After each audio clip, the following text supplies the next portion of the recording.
Yes, and welcome, good evening. Welcome to Bears Country Podcast.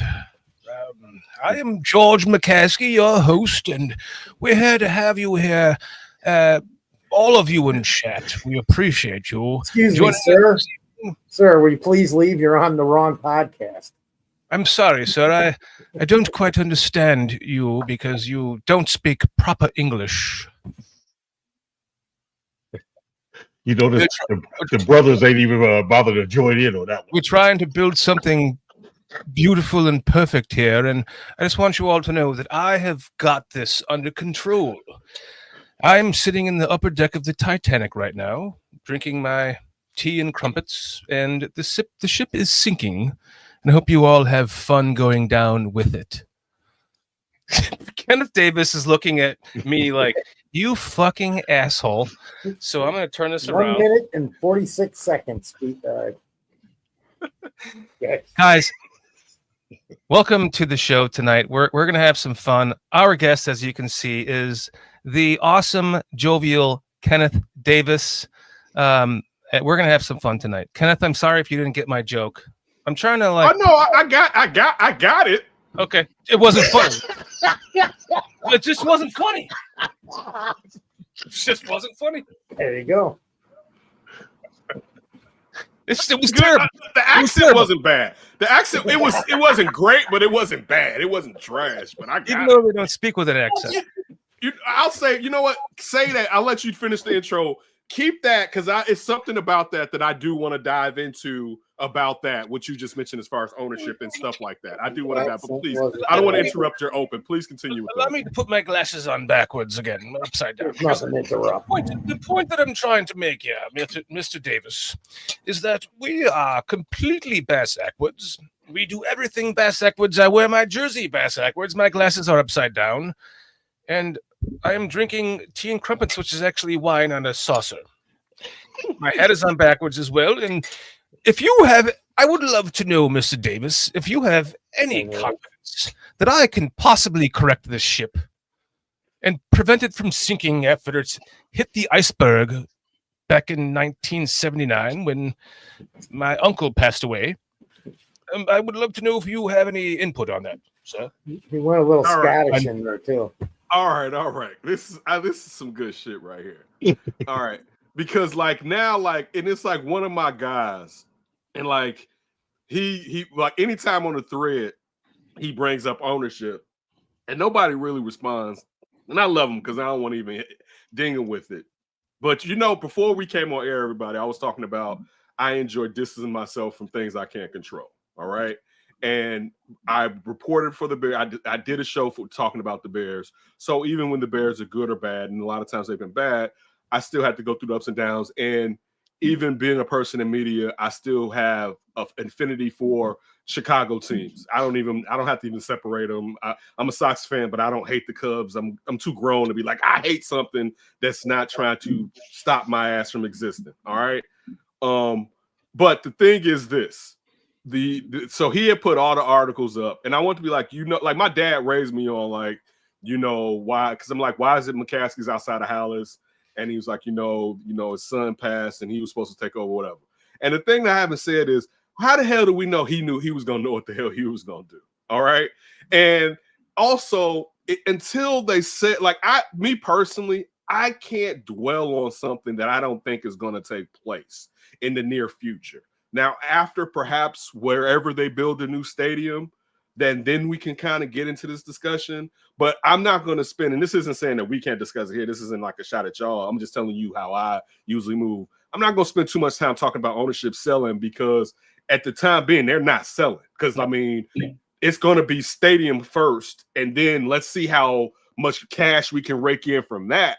And then maybe we'll talk about that. So it's just one of those things. And it's by no means am I saying that you should have an affinity for ownership or that, you're not right in wanting them to sell or do something different. It's just one of those, it's like a fait accompli. I know that part isn't going to change. Now, I'll get to what you were saying a second ago when you asked the question. I would say this. You have to step away from comfortability and who you know. And I know some of that in business is who you trust. but you have to get connected with someone who is up and coming, or maybe connected to someone as far as, okay, you get one of those standard bearers, like, you know how the Bears always bring in someone to do the search, and it's like only my guys. And I know we can sit on here and talk about the Trace Armstrong connection and all things of that nature. You can't do that because you haven't won enough to sit there and say I'm locked in with so and so. Like, that's things that people who win do, that where it's like, you know what? And then after you go, after you make moves with them and it starts to falter, that's when you're like, okay, maybe I have to expand my web here. But you faltered steadily, and you have to bring in someone who is connected throughout the NFL at the most forward-facing ability that you've seen in any franchise. So if you're looking at who at president, and I don't know if Kevin Warren has had enough time. I don't think Kevin Warren's had enough time here, but I'm using this as a hypothetical. At president, you need a guy who has been one of the best movers and shaker in the league whatsoever. But importantly, at general manager, and I'll say this too. Now, this is the thing that the Bears, I can't get an ownership about this. Stop going for someone and start new. The worst part was new, first-time general manager, first-time head coach. You can't do that when you suck. All right, somebody's gonna have to. We both can't learn on the job. All right, it's just not going. That's a recipe for stumbling. You know what I'm saying? I'm not even talking about failure yet. I'm talking about even with good organizations, and you may end up getting to a place where you're successful, you're still going to stumble because both of us are trying to figure this shit out. That's not going to work.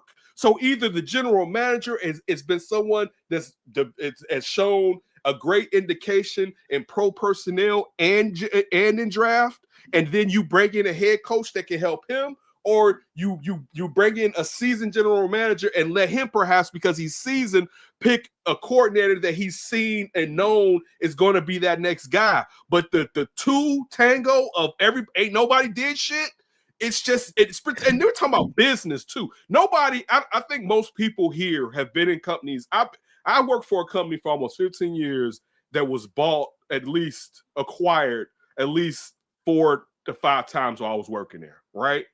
And never did they bring in somebody who had never been a CEO to be the CEO before.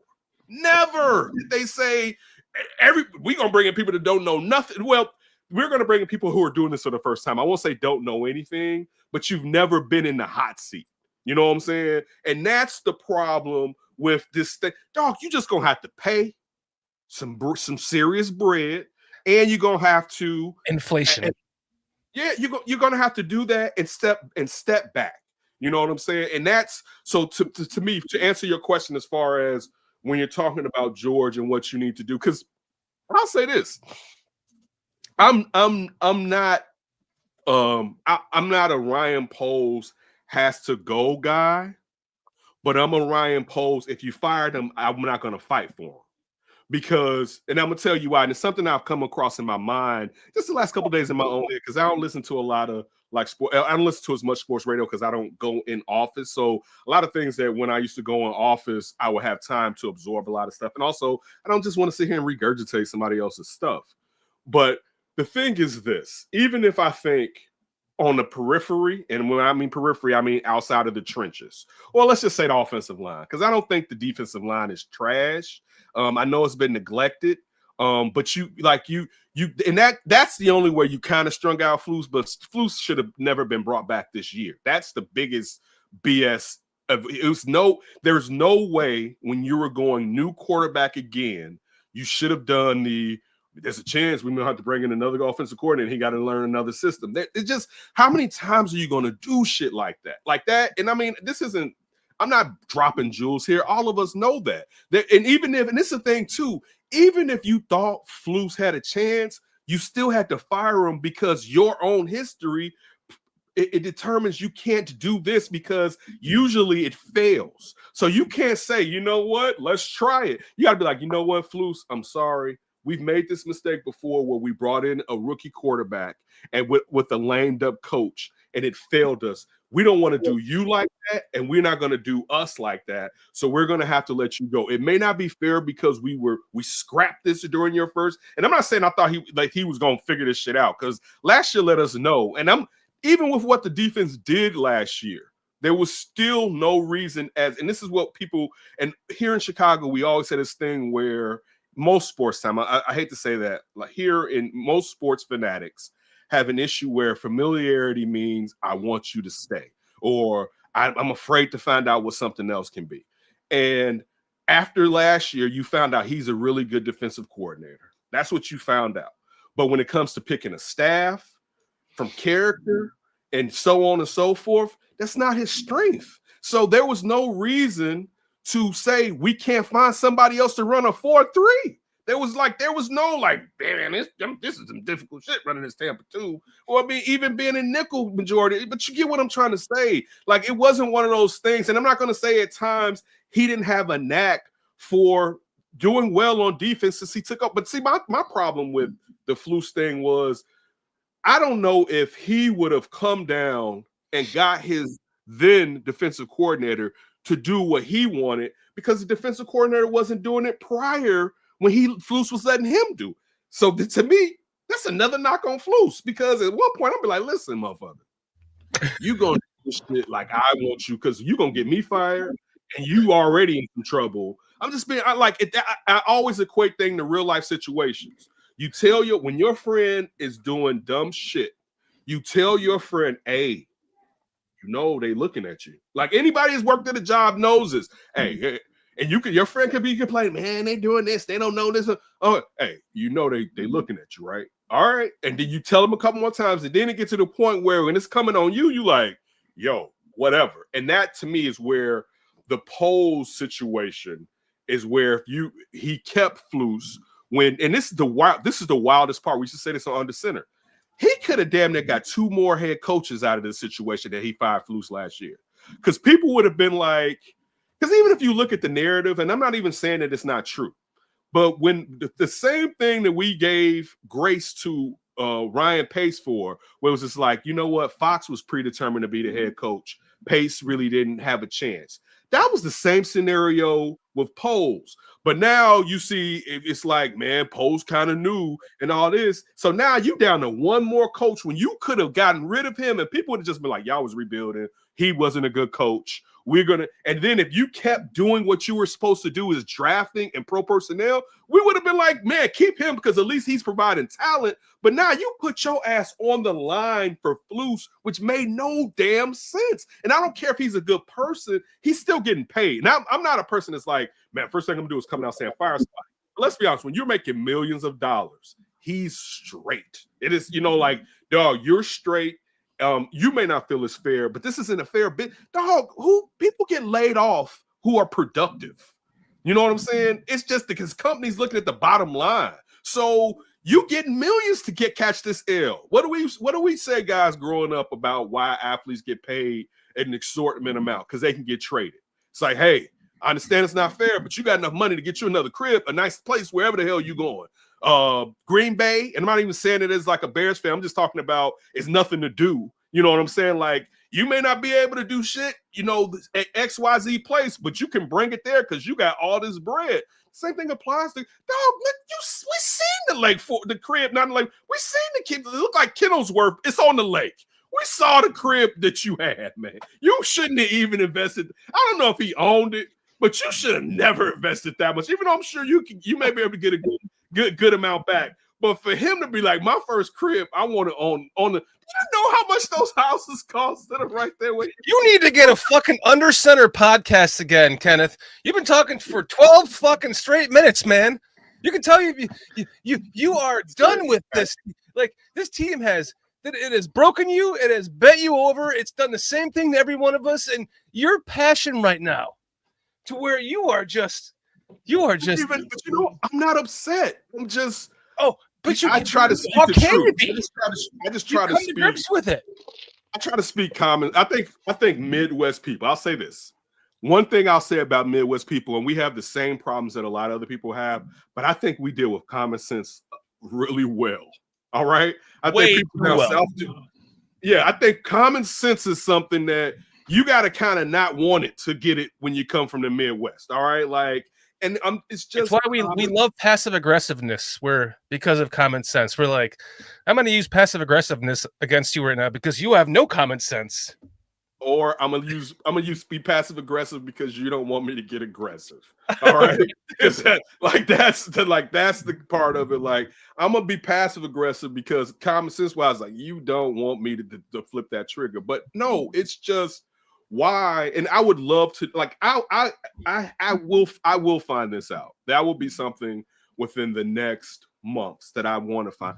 I need, how much power did Ryan Poles have? And again, you know what? I can say I want to fire it out, but it's going to be narratives in it, so the truth may not come out because Ryan Poles is going to be trying to cover his ass too. But how much power did you have? And did you say I'm doubling down on him, or did they tell you because you okayed his extension? Because that's one thing we keep forgetting. When we found out he got that extension, we was like, "What the fuck is going on here?" Right? So, of course, who got an extension? Flus did. That's why Flus's contract went further than Poles' contract. Like, Flus's contract, like Flus got an extension.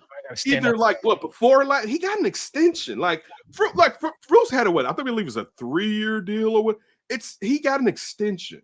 So they're going to be paying for him. So like they're going to be paying. Like if he doesn't get a head coaching job, I mean, he's not going to get a head coaching job.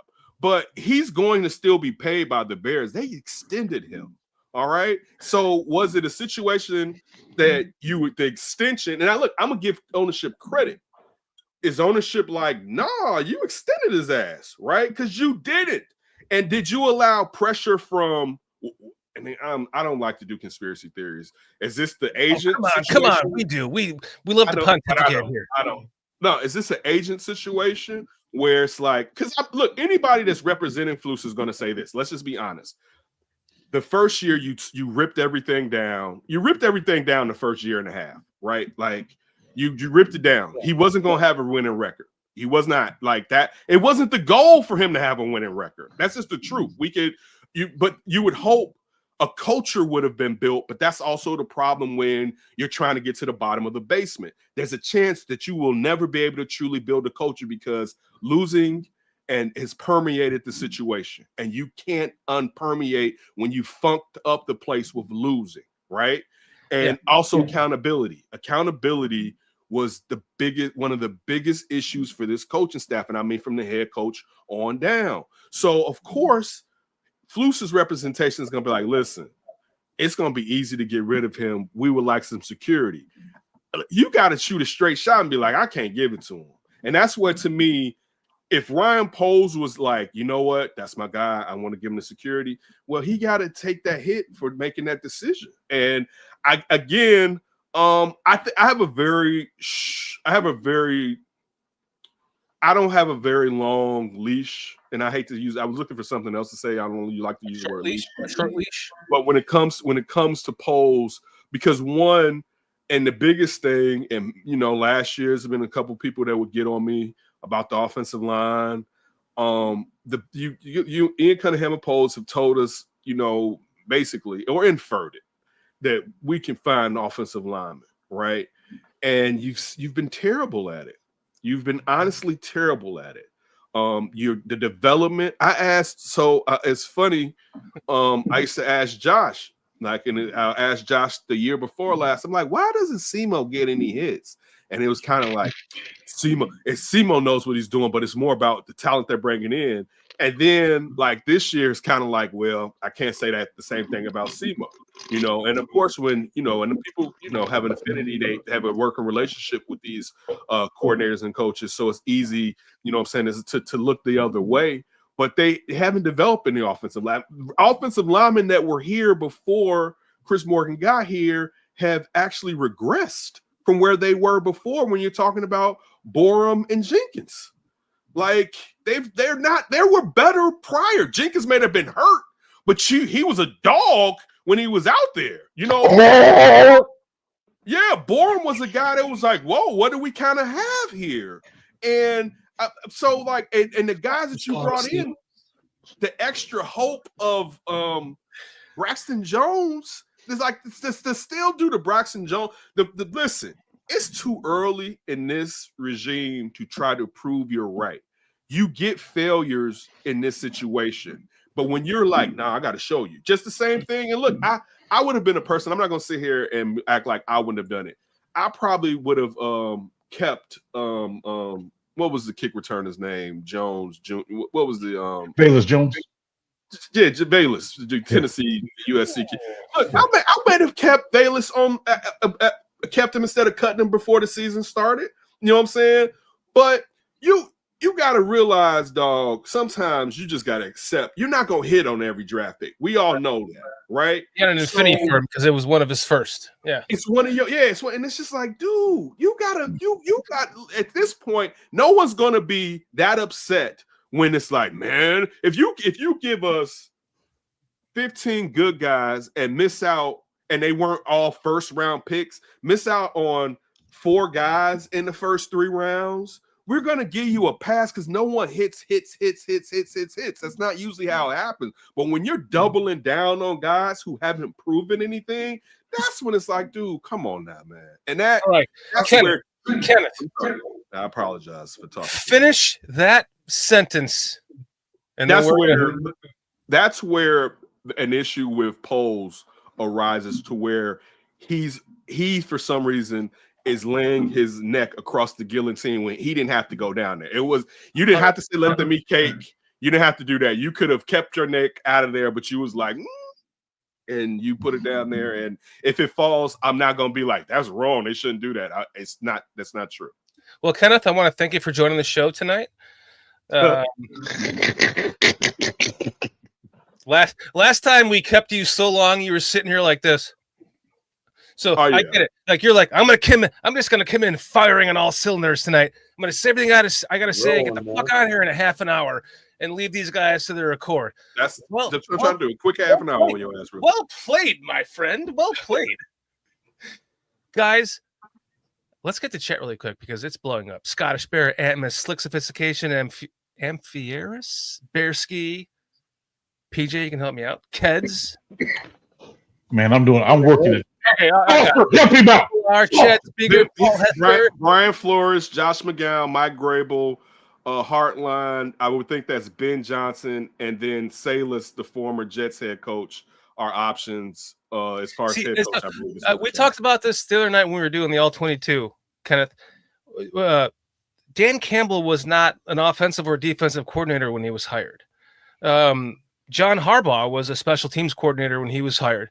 Like, why not just in my opinion, if you see something great in the future for a Josh McCown type, why not just go make him the head coach now and have him run the offense and see what he can do? Because we all know as Bears fans that he was a leader of men on the team. He was Cutler's best friend and helped kind of ground him and all that.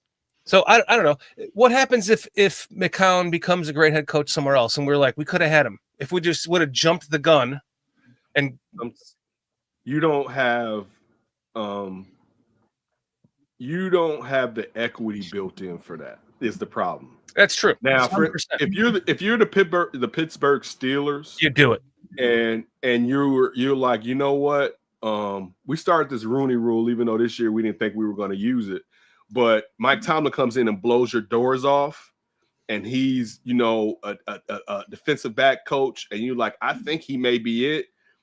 They have equity in finding those coaches when you're looking at Chuck Noll and Bill Cowher. You have no equity for that. And so like you can't even play with I'm a fine. So even to your point, Shorty, who is the person that's supposed to know this about Josh McCown? Because as I just said, it's not the McCaskies. You just told me you just opened up with forget the McCaskies. This is you got the McCaskies.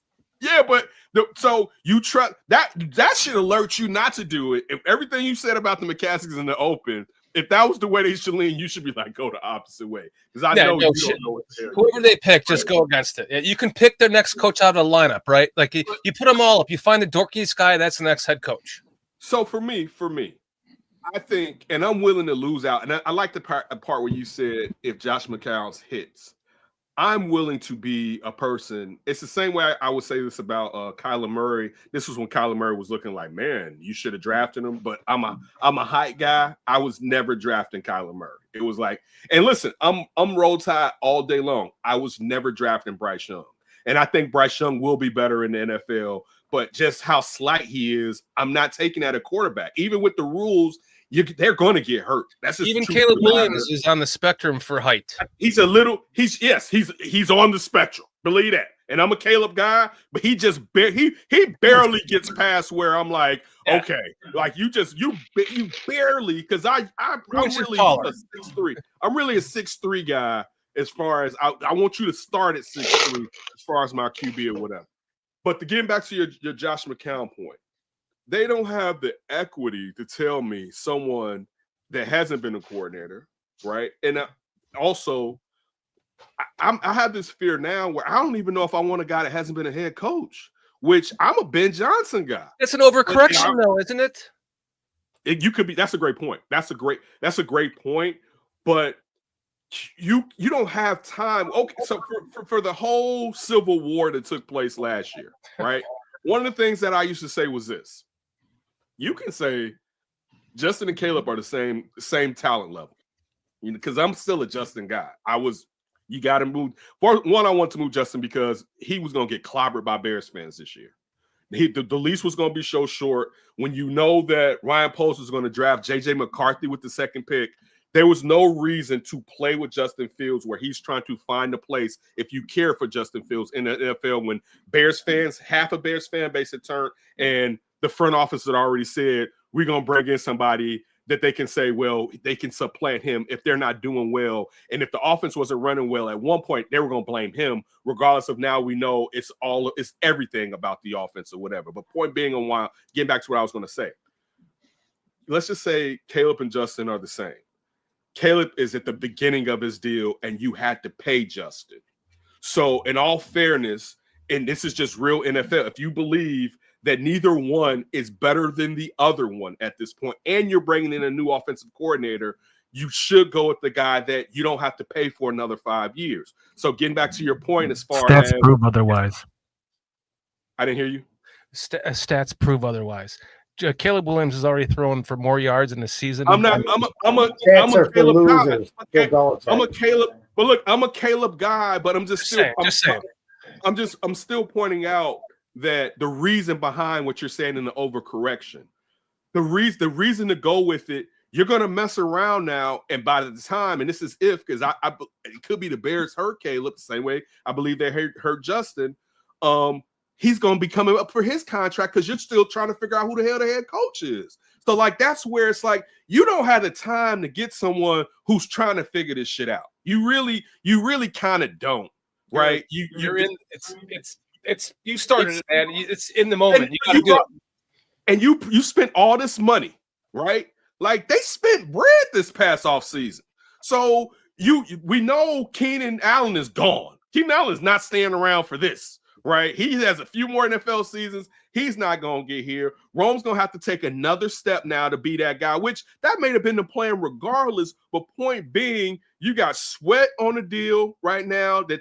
You got those two linebackers on the deal. You got Jalen Johnson on the deal. You're going to have to pay your nickel cornerback. You're going to have to figure out what you're going to do as strong safety, because he plays hard, but he keeps knocking himself out. And I'm not saying that in a disrespectful manner. That was the thing we learned early about Brisker. Brisker's the type of player we like, but you can shorten your career playing in that fashion. So you're putting yourself in a situation now where, and then your quarterback's going to get paid. And by the time, if your quarterback is good, when he gets paid, you're talking about damn near $60 million a year. So you don't have time to be like, hey, come here and we'll figure it out. You need to either, and again, I'm not saying don't take a coordinator. I'm just saying that, but when you're talking about Josh McCown and all of that, like, just think about, even when you're talking about like the Houston Texans and how it was, well, this is going to be Josh McCown's team. And clearly it was better going with DeMeco Ryans. And then you look at Bobby Slowick as the OC. it's even better going with that. And again, I'm not even knocking and saying that Josh McCown won't be a good coach. I was a person that thought the Bears should have let Cutler go, and I got mad. I was on air at a station I was doing back then when it came out that Saturday, and it was like they could have tagged Cutler, and it was like, wait, neither one of you traded for Cutler. This is the Trestman Emery era, and it was like, why would you extend him when you could have just tagged him and seen what happened? And the Cutler Day, I think most of you know me, Cutler Day was one of the greatest days ever. I was working downtown, and people you didn't know, you was like, we got him. It was I was a Jay fan from Vandy, all right?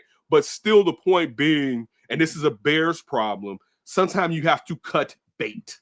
Like, that's the thing. Stop extending stuff and just say, you know what? We're going to cut bait. But getting all the way back to the overcorrection part, I don't think they have enough equity, Shorty, to do what you're saying. But to give you your props, you could be right. Because they don't have the equity, they can miss out, and they are going to miss out. One of these guys, let's just say there's 4 to 5 guys on the list.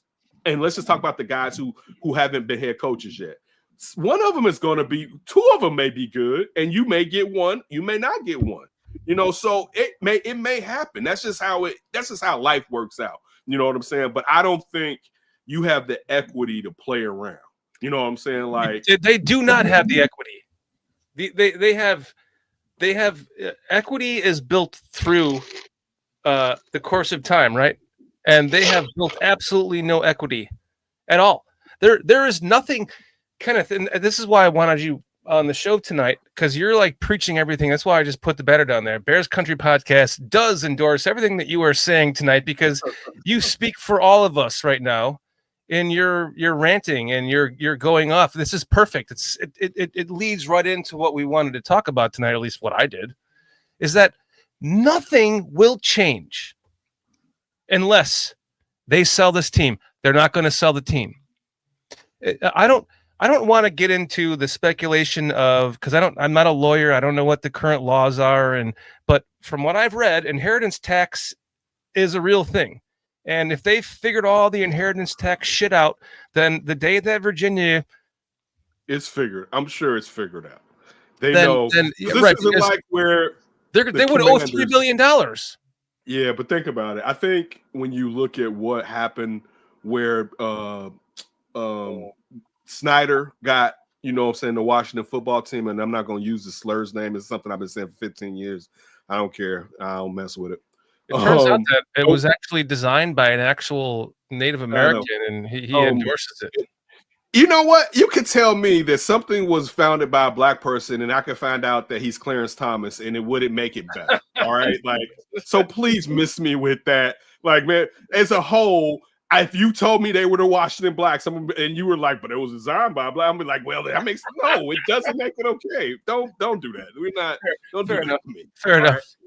But point being, still, that was one of those franchises where with sports teams, that your point, where the inherited tax had hamstrung them and they had to sell the team. They've seen this coming. I mean, you have to think how old Virginia is at this point. They've seen this coming for a minute. All right, like, so they have their I's dotted and their T's crossed to make sure that this goes in a manner that they're not going to be. They'll be fine.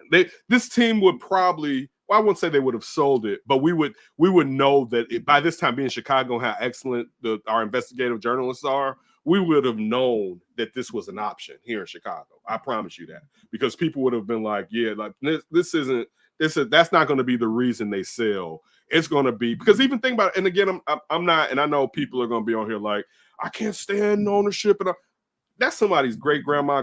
I'm not wishing nobody death. Period. Even, and this isn't on Virginia. I know how people talk about other owners. It's like, I can't wait till they die.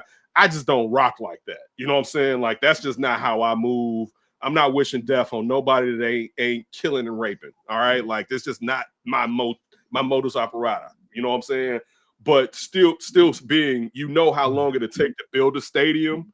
So I'm sure you're not like, man, as soon as we're selling it. Like, no, I think that's done. And unfortunately, I don't think we're going to see this team being sold probably in its entirety as far as the shares. I know there's 2 other prominent shareholders that are family members, I believe. Not prominent. It's well, I know one of them has right of first refusal. Yeah, all right. So that lets you know he's like in his 90s now. We don't know how far does that refusal go along with who gets his shares too. Of course, yeah, he's inherited. That's an alive inheritance for his kids. Yeah. That's what I'm saying. So I'm saying, so still his kids could have that right. And I'm sure this is something when you're talking about estate planning that they've talked about. So, but still, I don't see them divesting themselves, even if they give up more shares, you know what I'm saying, to the point where I don't know where we're going to be like, well, everything is good. Now, to a point in 15 years, I think that could be different. Within the next 4 to 5 years, I don't see that happening whatsoever.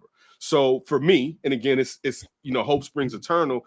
It's just not something that I spend a lot of time thinking about, because for me, and I'll say this to be quite honest with you, if it bothers you that much, and people are going to get mad when I say this, leave them alone. Just take the tattoo off your arm. That's what you're saying. Go get that fucking tattoo removed, you douchebag. You should have never got a tattoo on your arm to begin with. I get it. That part. PJ Foster, you guys want to talk tonight? Nope. I'm working the chat. As soon as PJ figured out how to direct chat, Kenneth, we lost him. It's like a video game to him now. He's like, I got the chat. I got the chat. We got a lot of problems there, Kenneth, but it's okay. We're okay. Yeah, we're okay. So we can all agree that we're enjoying your rant. Okay. Oh no! Why is Shorty dressed like crisscross? This is wild. Listen. Okay, Kenneth.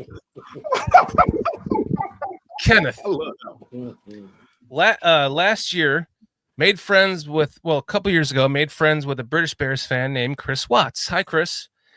I knew he didn't have enough money to come here. He had never been here, so I started a GoFundMe. We raised enough money, brought him to Chicago. We saw the Vikings and the Raiders games together. He was on Fox Morning Show as Superfan of the Week. He was interviewed by Larry Mayer. We did an article about us on the Bears website. We got to go on the field and wave the flag. And then this year, we have another British Bears fan, Jason from UK, is coming in, and he's going to be staying with our family as well. My birthday is Christmas, Kenneth, so I turned 50. Yeah, happy birthday, man! Thank you, right now. Happy birthday! Thank you. And so he's coming out for the whole 50 bash, and we're going to 2 games. We're going to the Lions and the Seahawks game. And I'm going to convince everyone. And he's staying at your house. He's staying at your house. Well, at my aunt's house. My aunt's got a big house out in the country on a lot of acreage. So these people these cats like that. I'm just asking. I got trust issues. So no, he's a good dude. I don't with him. I got jokes, but I'll keep. Oh yeah, I get it. So what I'm starting a movement, Kenneth, at these 2 games. I'm going to get everyone to turn their damn jersey around backwards in protest of the McCaskies doing everything ass backwards. We got Ryan Poles with 1 year left on his contract. They're going to go hire a new head coach with 1 year left on the GM's contract after they just extended him, like you said. This goes back how many decades of the same shit. And so the only way I'm not going to wear a bag over my damn head. And I don't mean to disrespect the Hall of Famer, but I mean to use this Hall of Famer jersey because I don't want to disrespect the current player like I'm disrespecting someone that's currently on the team. I'm using the Hall of Famer as the example because he's already got the gold jacket. No disrespect to Brian Urlacher, but this jersey is going to be worn backwards everywhere, every game I go to in protest of the McCaskies doing everything backwards. We've got we should have fired Flus last year and brought in Jim Harbaugh, pounded the table for him on this channel. Easily that would have been bass backwards, my friend. Yeah, so I was going to say this, and I'm sorry. I didn't get to this point about why. This was the real reason what I was trying to say about Ryan Poles, and you just said it. But I was in my rant, so I forgot to get to that point.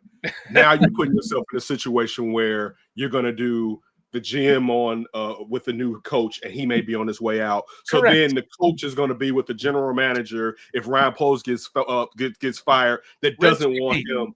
And and that's what I was trying to say about the same thing. So for me, again, if they decide to let Ryan Poles go, and I think Ryan Poles has elements of being able to find some talent, I just think he needs to stop doing offensive lineman. I really believe he should, whatever they're doing, they should flip, but he shouldn't, him and Ian Cunningham should not have any, and I'm talking about pro personnel too.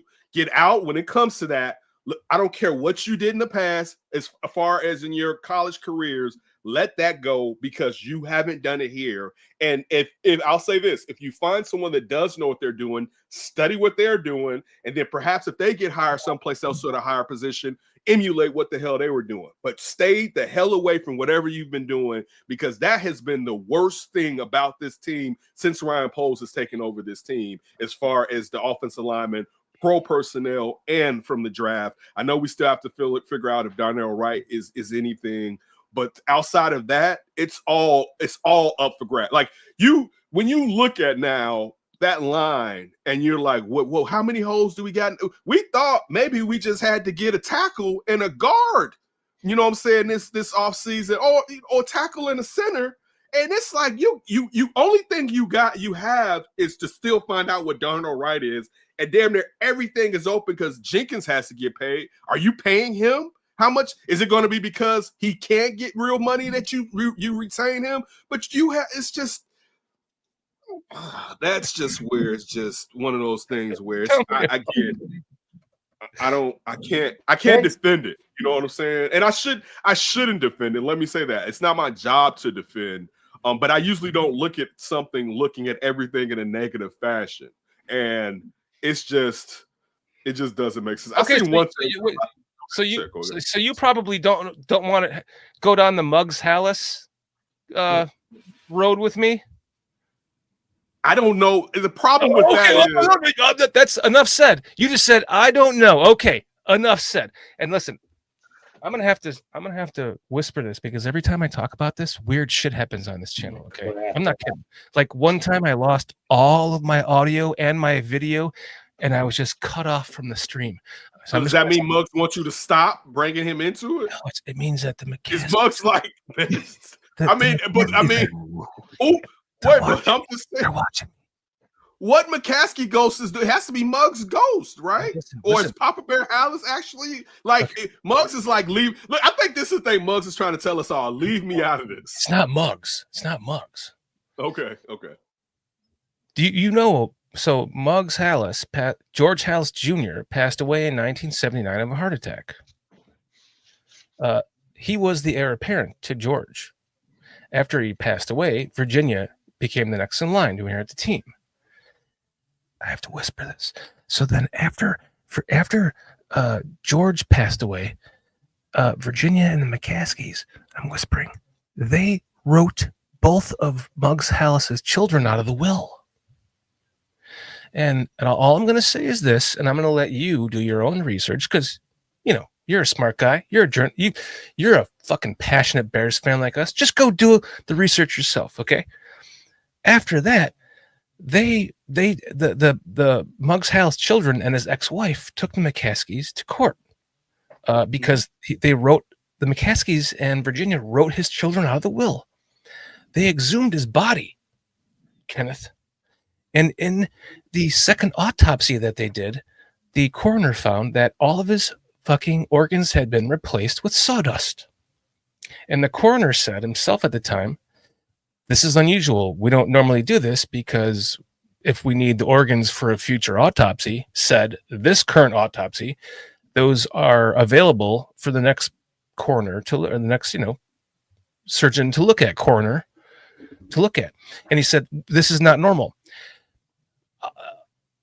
All I'm going to say is that I don't want to get my feed cut off and kicked off my own channel again, but I beg every single one of you as Bears fans to do your own research on that, because it is very disturbing.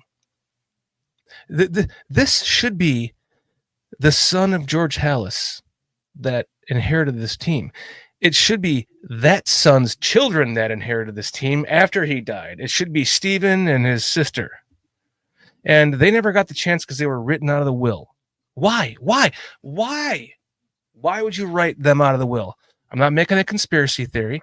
All I'm saying is do your own research, come up with your own conclusion, and figure out. This McCaskey regime is so fucking incompetent that it begs us as Bears fans to do our own research to find out why the Muggs Halas' children were written out of the will. That's all I have to say. Okay, it's your turn to talk, Foster. Kenneth is quiet. Thank you for joining in to the Twilight Zone. Go, Foster. Go. It's your turn. I was talking about the offensive line, man. I think this is the thing too. When we have to dive that deep in this situation, that probably means we need to leave this situation alone. That means we don't have to be Bears fans anymore. You don't have to not be a Bears fan. You don't have to just be as connected to it to where now we're putting murder charges on people. Oh, I never said that. Hey, I never said that. I'm just saying, that's where, man, this is, you know what? We're in a lot of trouble in this world today because I could spin a yarn and people can go down and vacuum and just rock with it. I think let's even get like this. In Chicago, perhaps NFL, yeah. But Caskets didn't even have enough money when we're talking about what these owners have, where I think that they could worth like $80 million back then. Yeah. Yeah, but remember, most owners have something outside of the team to where they made their money. Well, that's not what the McCaskies have. So, and then even let's go back to what you're talking about. You're talking about the McCaskies and the Hallases. At that point, you're talking about being tied up in court. So how much money did they actually have liquid to be able to use to buy off people to get away with doing something? Let's just compare to somebody written out of the will. But I'm just saying, for me, I'm not doing it. That's wild business. I'm just saying, you guys do your own research, and then report back to me for the documentary.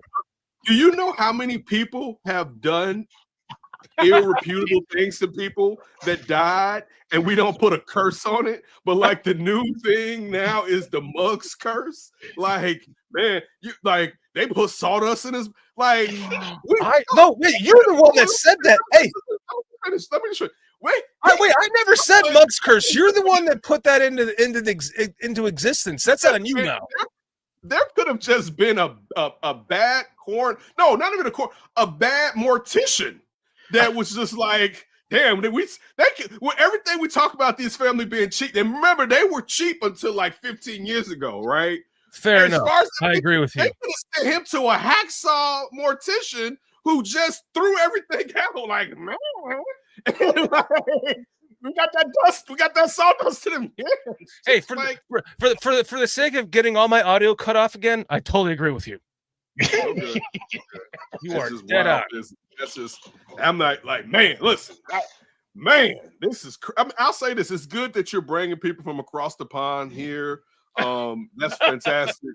Because you can see the fanaticism, how it works in good ways. But then when you're going down this rabbit hole, that's just where it's you're going to get off this podcast tonight. You're going to be laying in bed on your phone going, fuck, Shorty was right.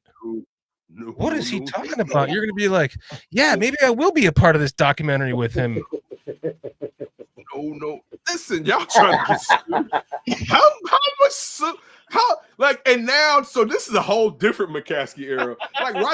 Roger Goodell is going to sue. It won't have to be the McCaskies. Oh my God, the NFL is going to sue the pants off of you. Hey, nobody's making any insinuations here. I'm just saying, do the research yourself. Damn it! Now I have to make this an LLC. we flipped this all the way. That's how, again, point being, let me say this. That's how bad this team is to where exactly we have to correct. Go down these type of. We have to figure out how can somebody be a self-proclaimed fan like every one of us here are. Everyone in chat blowing this up. You on here, just passion, and we're all the same fan as George McCaskey and the McCaskies. Yet we didn't grow up in it. Like, could you imagine actually being the fan that we are and growing up in it? We would know what to do.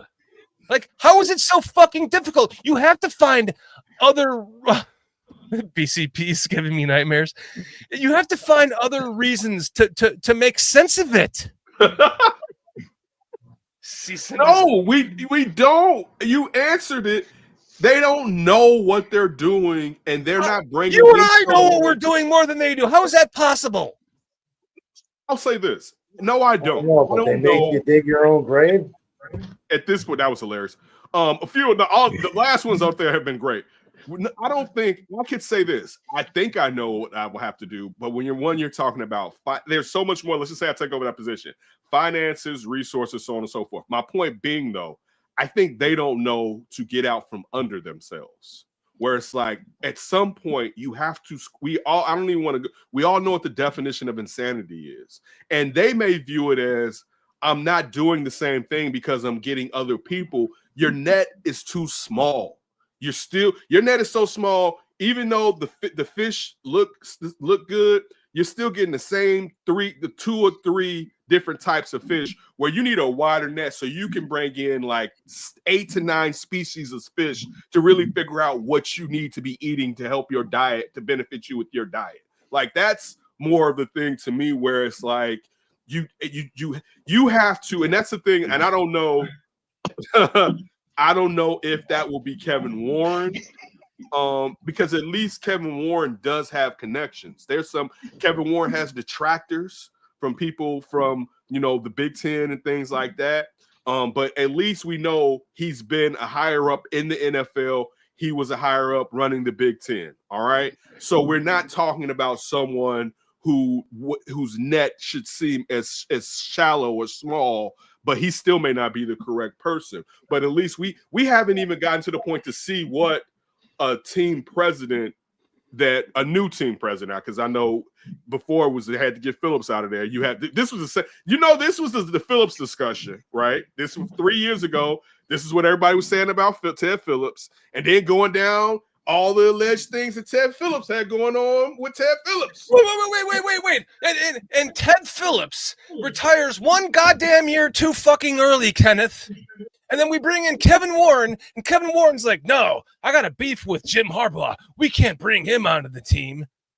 From all accounts, I know hearsay is bullshit, but when I sit up there and I look at Ryan Poles sitting there dejected like a child being beaten down by Kevin Warren, I don't see the same thing everyone else is talking about. I see him sitting there going, I fucking told you I never wanted Eberflus. I told you I wanted to fire him after last season when we were bringing in Caleb Williams as a quarterback. We needed to pair him with a new head coach that was more offensive minded and could develop him, not a fucking lame duck head coach. Like, I'm about to be a lame duck general manager on this next head coach hire. Like, This is what makes this team just so fucking like rinse and repeat incompetent year after year after decade, and it's like, when will it end?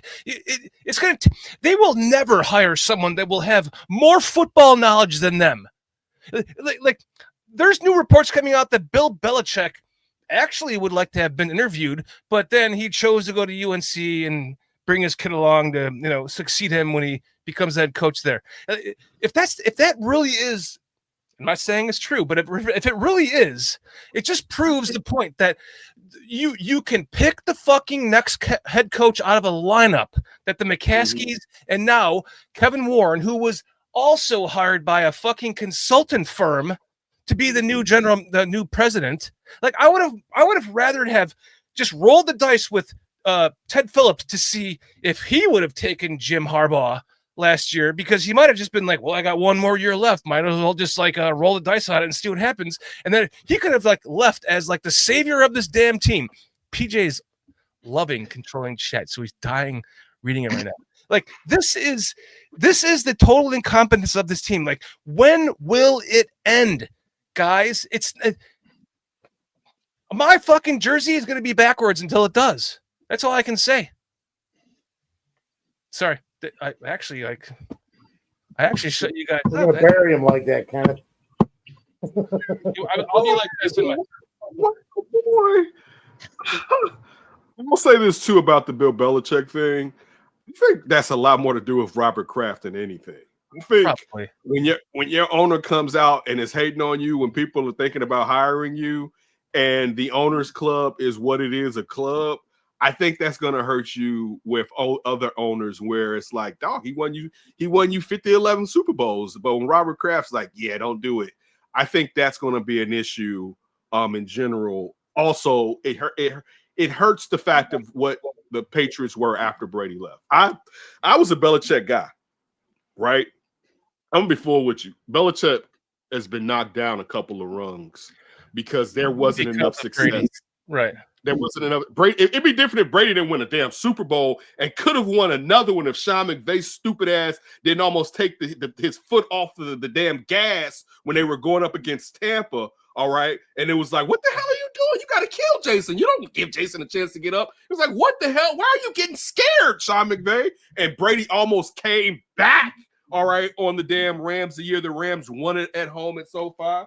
But I still believe that hurts Belichick, one, throughout the league. And it takes away the reasonable doubt where you can be like, because if Belichick had made it to the playoffs almost every year since Brady had left. I gotta pee really quick. Like, you guys got this with him, right?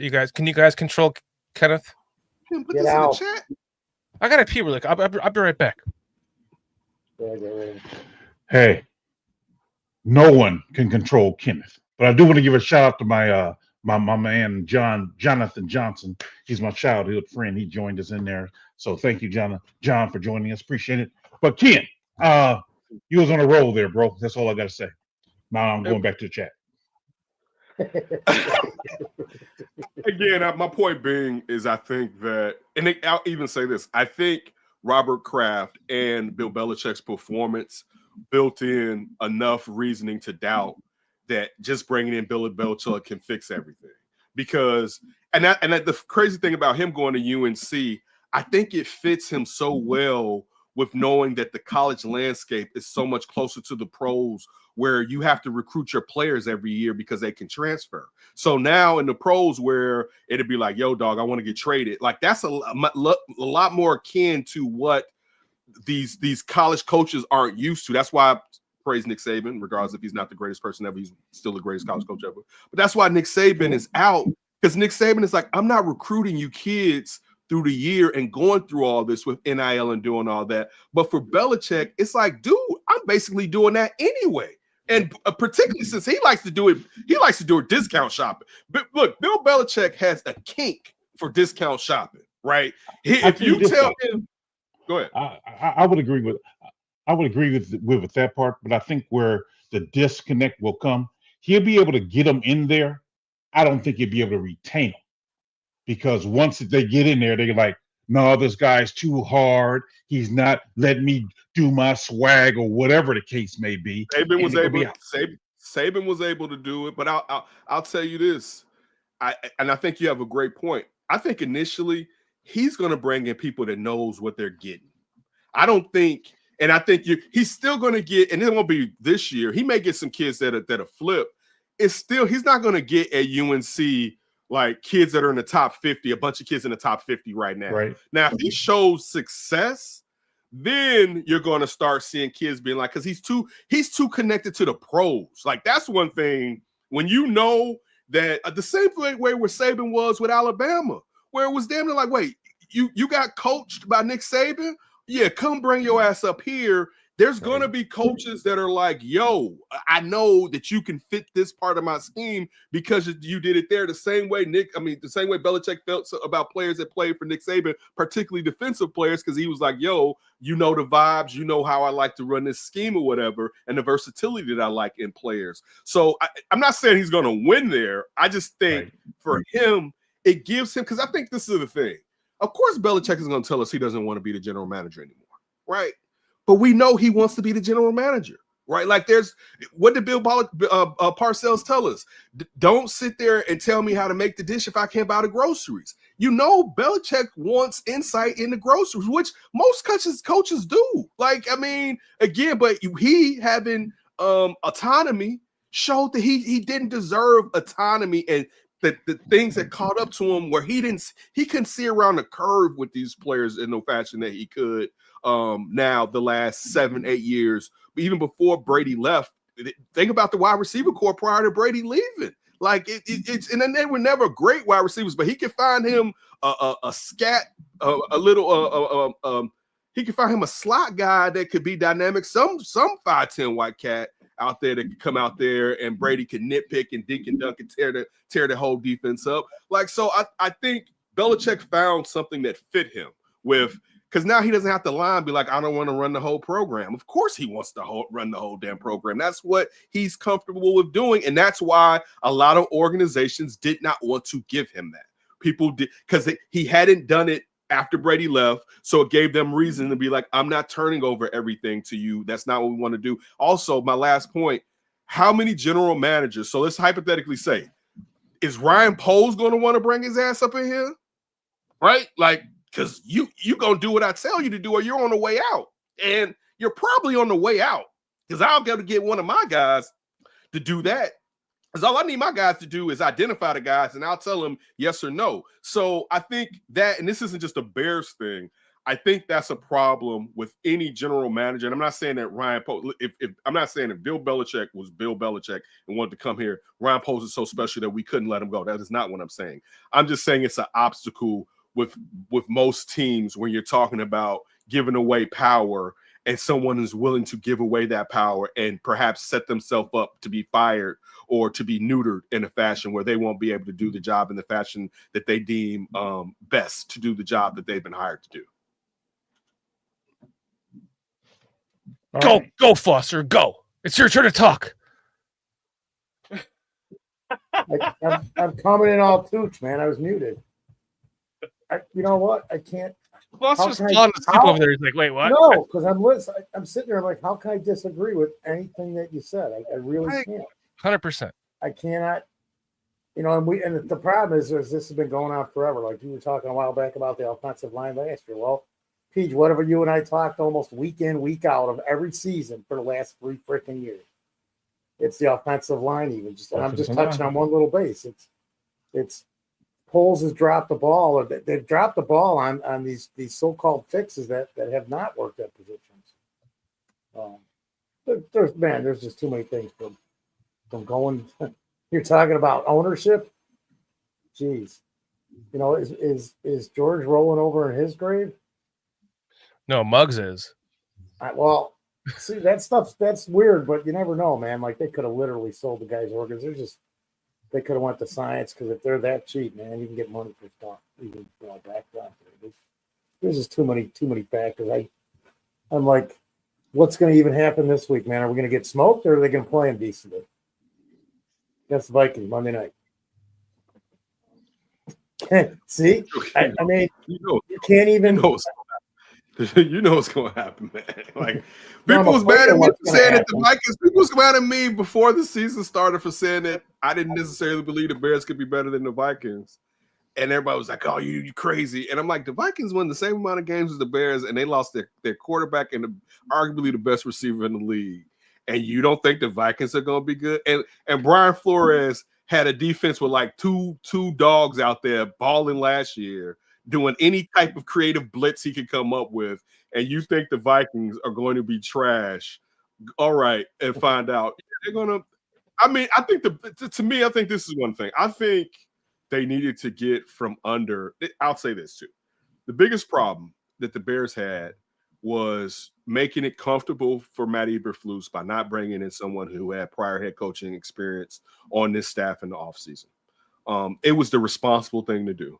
All right. You had, even if he was just an advisor that was there, that really got to know, he didn't have to take over coordinator position. He had to work close with the coordinator, or just close with the head coach, but an advisor to come in, because at one point we may have to get rid of the coach, and we don't want to elevate someone who hasn't even really been a coordinator that long to now having to be a head coach. Because now and the whole you Brown, you've messed up his thing now.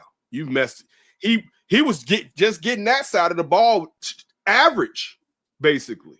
And now you throw all this on his table, and it's like, dude, I was trying to make sure I can get me a head or a coordinator job next year. And now you're ruining that, perhaps, by now forcing him.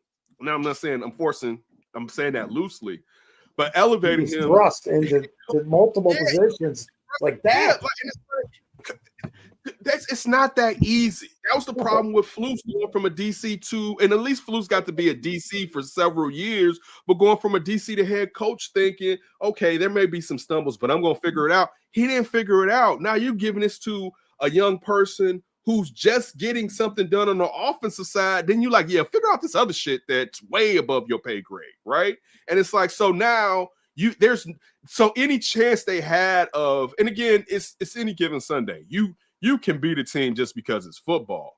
But the chances that they used to have where perhaps the defense may play well, perhaps we're starting to see the offense make common sense schematic plays is gone because you didn't hire someone who could just be the CEO and let the coordinators coordinate. Like, that's what they needed. That's what they're supposed to have. They were supposed to have someone who could be like, listen, all right, I'm going Washington, do your defense. Brown, do your offense.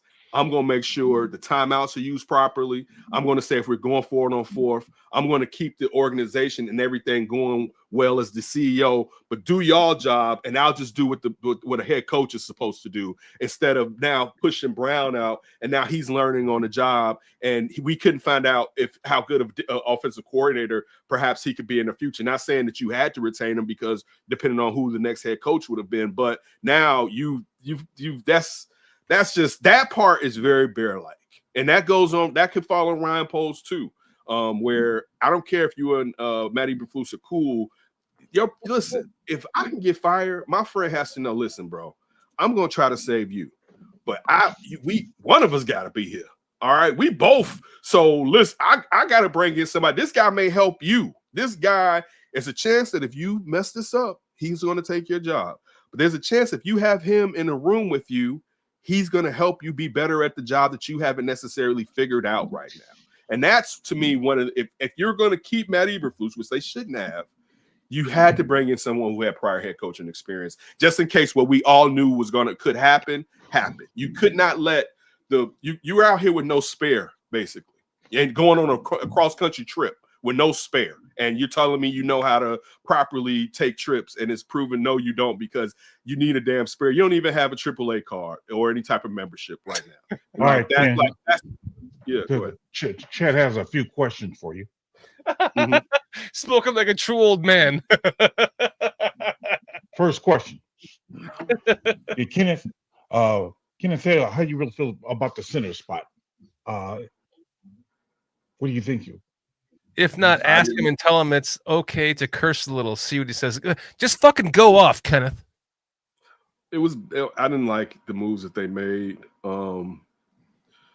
I don't know if you totally like when you think about, all right, with Shelton, first one's like, oh, that goes down to Shane Waldron. All right. When you brought in Shelton being a guy that is quote unquote undersized, you're talking about he's supposed to be getting out to the second level, but I mean that in running plays. I was baffled by how many people, and by no means did I ever think Swift was a world beater, but knowing they weren't going to get Saquon Barkley, he was the next guy on my list, right? Because it was like they need a home run hitter, but you knew who he was. Like, yes, he can run between the tackles, but he's a West Coast running back who you put through the tackles occasionally, right? And that's part of the reason why you had Roschon in the first place, to be your battering ram. And the way that, and this has been a Bears problem since the Matt Nagy era, the way of not connecting the run and the offense. Wait, hold on a second. Wait, what did you just say? Matt Nagy era. I'm not even going to get into that. I have zero thought. Sorry, I had to do that. You can't say Matt Nagy on the show. I'm not even going to get into that. I have zero thought. Go ahead, finish. You bring Waldron in, And it's like, dude, I know you weren't here last year, but your first job is to know what they were doing well last year, particularly this offensive line. They've been able to run the ball the last 2 seasons.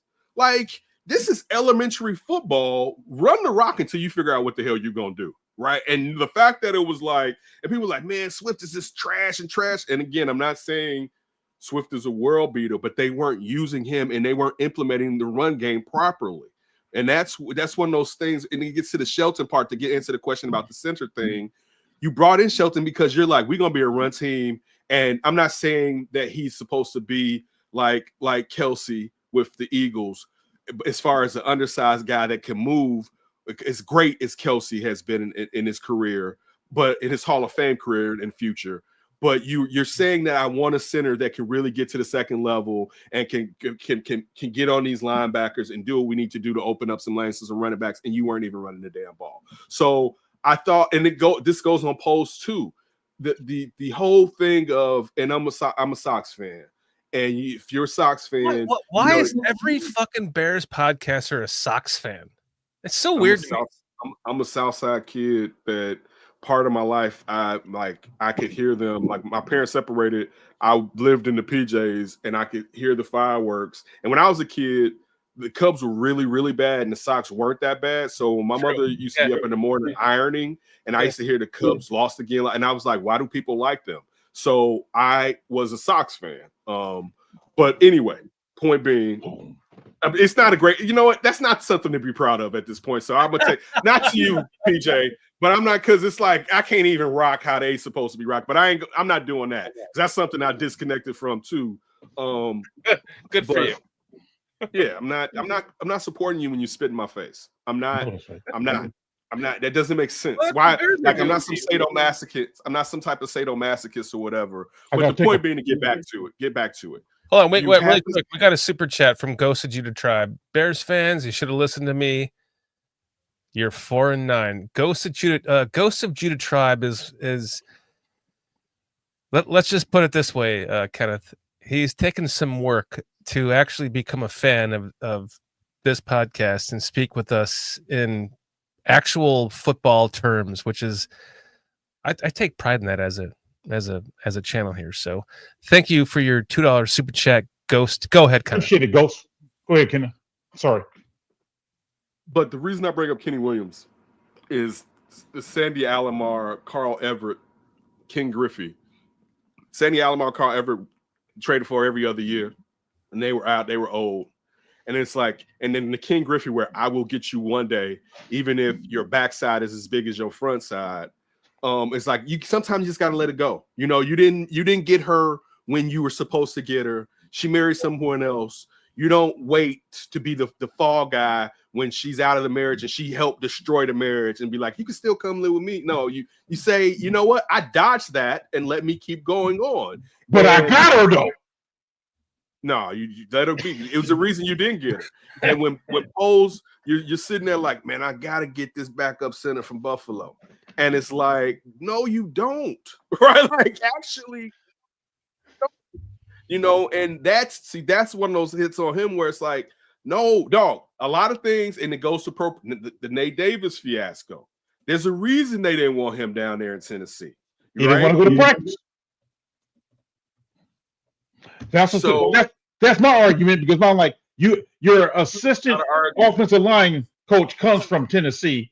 He did not tell you that Nate Davis doesn't like practicing?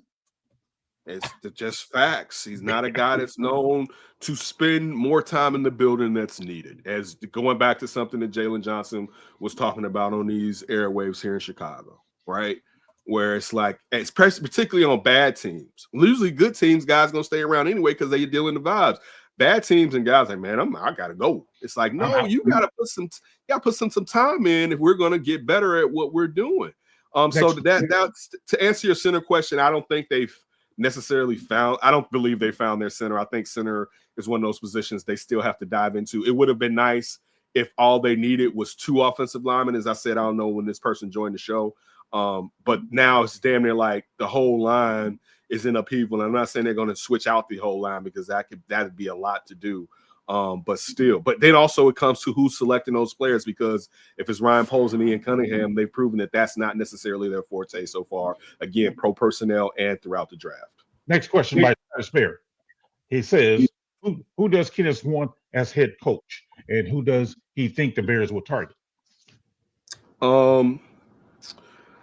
I have been a Ben Johnson guy for 2 to 3 years. I've used him as my excuse to hate on Jared Goff. I've been like, man, when Ben Johnson leaves, that Jared Goff is going to revert. And I think that's a lie. I think Jared Goff has matured.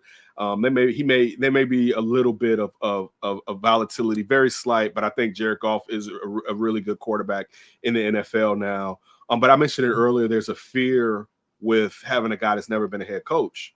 Particularly when you're talking about having best offensive line in the NFL, best offense, but also the type of head coach they have in Dan Campbell, where, you may not be, that's a different type of guy, former player, like what he can do, that may not, and again, he doesn't have to be Dan Campbell, but we don't know how he is as a leader of men. So there's a fear in me, but he would still be high on my list because, I mean, in all fairness, you look at what Jameson Williams, whatever the wide receiver that keeps messing up. They drafted Jameson. When you look at the fact, I know he got hurt the first year, then he had the gambling or whatever, but all they really have, is Amon-Ra. You know what I'm saying? Like that was, and again, Sam Laporta hasn't been the same guy that you thought necessarily you were going to get this year. But the point being, it's crafty. What I'm saying this about Ben Johnson.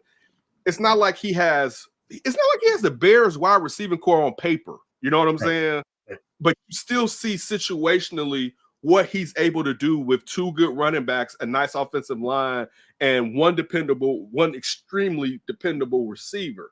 So that actually makes me like him more, because I think if there are, I won't say deficiencies, because I mean the Lions can win the Super Bowl this year, or at least get to a Super Bowl. I hope they do. I'm rooting for him. I love Barry Sanders. So that part of me, I didn't hate the Lions growing up. You know what I'm saying? It wasn't like that. Either. So it wasn't. It's not like, man. I mean, I get into it with my friends from Detroit or whatever, but I don't really hate the Lions. Right, not like the Packers. Like even the Vikings are kind of similar to me. The Vikings are similar, but the Packers kind of beat me into being like, it's not just. Yeah, I worked as a Packer fan for 15 years. I wore like 12 Favre jerseys every Monday after a Packers game. It was our running bet. You wear the other team's jersey. I wore like 12 fucking Favre jerseys, man. So I get it. Really quick before we continue, I want to get the chat really quick. We have a $2 super chat from Chad Speaker saying, "Love the knowledge." I appreciate that. Yes, appreciate it. Brian Flores is another guy, but just please continue. And I also want to acknowledge Tin Pan Dog has joined the chat, and that means we have to go. Then I'll have some egg rolls, some Tin Pan Dong, and then I'll have some egg rolls, some Tin Pan Dong, and. Thank you for joining us tonight, Tin Pan Dog. Good to see you again. Next question. That's a great clip from Foster when Tin Pan Dog was in a previous chat, Kenneth. Next question from Cliff Victoria. I hope I'm not annoying you with these, throwing you off on these little funny clips. I'm just trying to make this. We have to remain humorous because this team is such a joke. We've got to keep the humor up. You got any more whiskey in there? Oh. I finished my wine. Oh. All right. Question from Cliff Victoria. Isn't there an NFL guru the Bears could hire to find their head coach that you would recommend? No, there's no. I mean, I think anybody right now that we've said has done it well, but I mean, okay, who's is Leach? Who's in charge of the Chiefs right now? The general manager or president, right? Does it matter? I mean, they have it would be, but this would. Let me just say this real quick, Shorty. It would be not the person working under that person. Right. So if you want to go to the Eagles, if you want to go to the Lions, if you want to go to the Ravens, You know what I'm saying? Like it would be I'm going to overpay the person doing it right now. I'm not going to say, hey, the guy under you, I'm going to pay him. I'm going to be like, listen, and that guy may be great. I'm going to go with the proven commodity finally and fail with that. Because sometimes I think this is the thing, and people will still say it's ownership. If you spend what you can do and we all think it's common sense, most of us, when we're not being fanatics or showing fanaticism, will be like, yeah, I would have done the same thing. So if you go and get the best personnel person in the league and they fail here, it'd be the alleged sawdust curse. It would be all. It would come right back to the. But still, and we would use that as a joke, and we would say that as it's. You know, there's a thing. I know I would. I'm not sure you would. You're probably gonna like just throw that in the garbage when you leave and never think about it again. But I'm gonna keep talking about it. I know that much. There's a thing that Josh Schrock would tell me about Potsy, I should say. He'd always be like, when people come to the Bears that have had past success, it basically brings them down. I'm paraphrasing, but they succumb to whatever it is. The McCaskies, right? So we would use that excuse, but in all fairness, like I have no problem with telling people when something works out bad, and I was down with it. Like, yeah, it didn't work, and it didn't work because of this, but also I would have done the same thing. I think sometimes that's a problem with people where we always want to be right when no one's right 100% of the time. It's okay to admit, yeah, I was going along with the foolishness too, even though if it was sound, it wasn't foolishness. It just didn't work out. But it would be. I wouldn't even, I'll just say this too. We're talking about a guru. I don't want a guru. I don't want someone who's not doing it right now. All right. Because regardless of their connections, one, they have an agenda, and two, time may have passed them up. So don't bring in someone who was dope 15 years ago in the league, putting together organizations. Get the person that's been dope the last 6 to 7 years that's still in the league. That's what you need, because it changes. It's not the same league that it was 20 years ago. So you can't, not to say that some people can't adapt, but just go along with the people that have already adapted. Like you can't find those guys right now because they're still the current head coach of that team. You'd have to make a trade. That's where the trade thing comes from. Oh no, he said a guru. That he didn't say the head coach. He said, where would you look for a guru to find a head coach? Right. I would look for the top 4 organizations in the NFL over the last 7 years, right? 20 years. I would. Why not go Steelers? I would. Well, their last general manager stepped down. The one that had been there the last time. He stepped down like 2 seasons ago. But I'm gonna be honest with you, even with that, and I wouldn't be against the Steelers, even though I do have a problem with the Steelers because it's like we're the bizarro Steelers here. You know what I'm saying?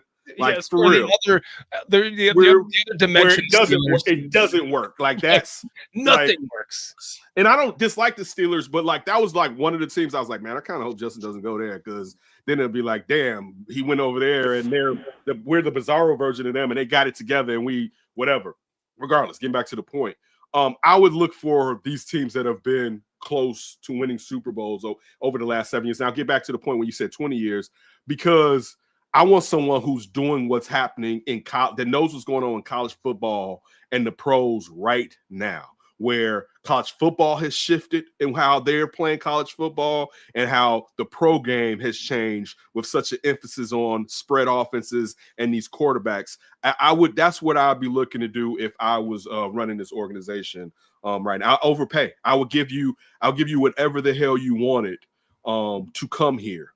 Actually, this will be the thing. If your contract was close to being up, the league would know that I'm going to overpay you, and your owner would have to pay you so much money, right? That it's going to be like, damn, the ownership would hate me because they were like, we weren't going to give that person that much money, but you were going to take them. And with like, that's the type of shit that I would be on if I was running the Bears right now. And again, we couldn't be mad. They'd be like, yo, they tried, like we still would be mad. I'm not saying we wouldn't, but we wouldn't be mad. But when you keep going with, man, give me somebody who hasn't done it yet, you're going to keep finding out. So Slick's investigation asks, if Vrabel is taken, what coach is a sleeper pick we can target?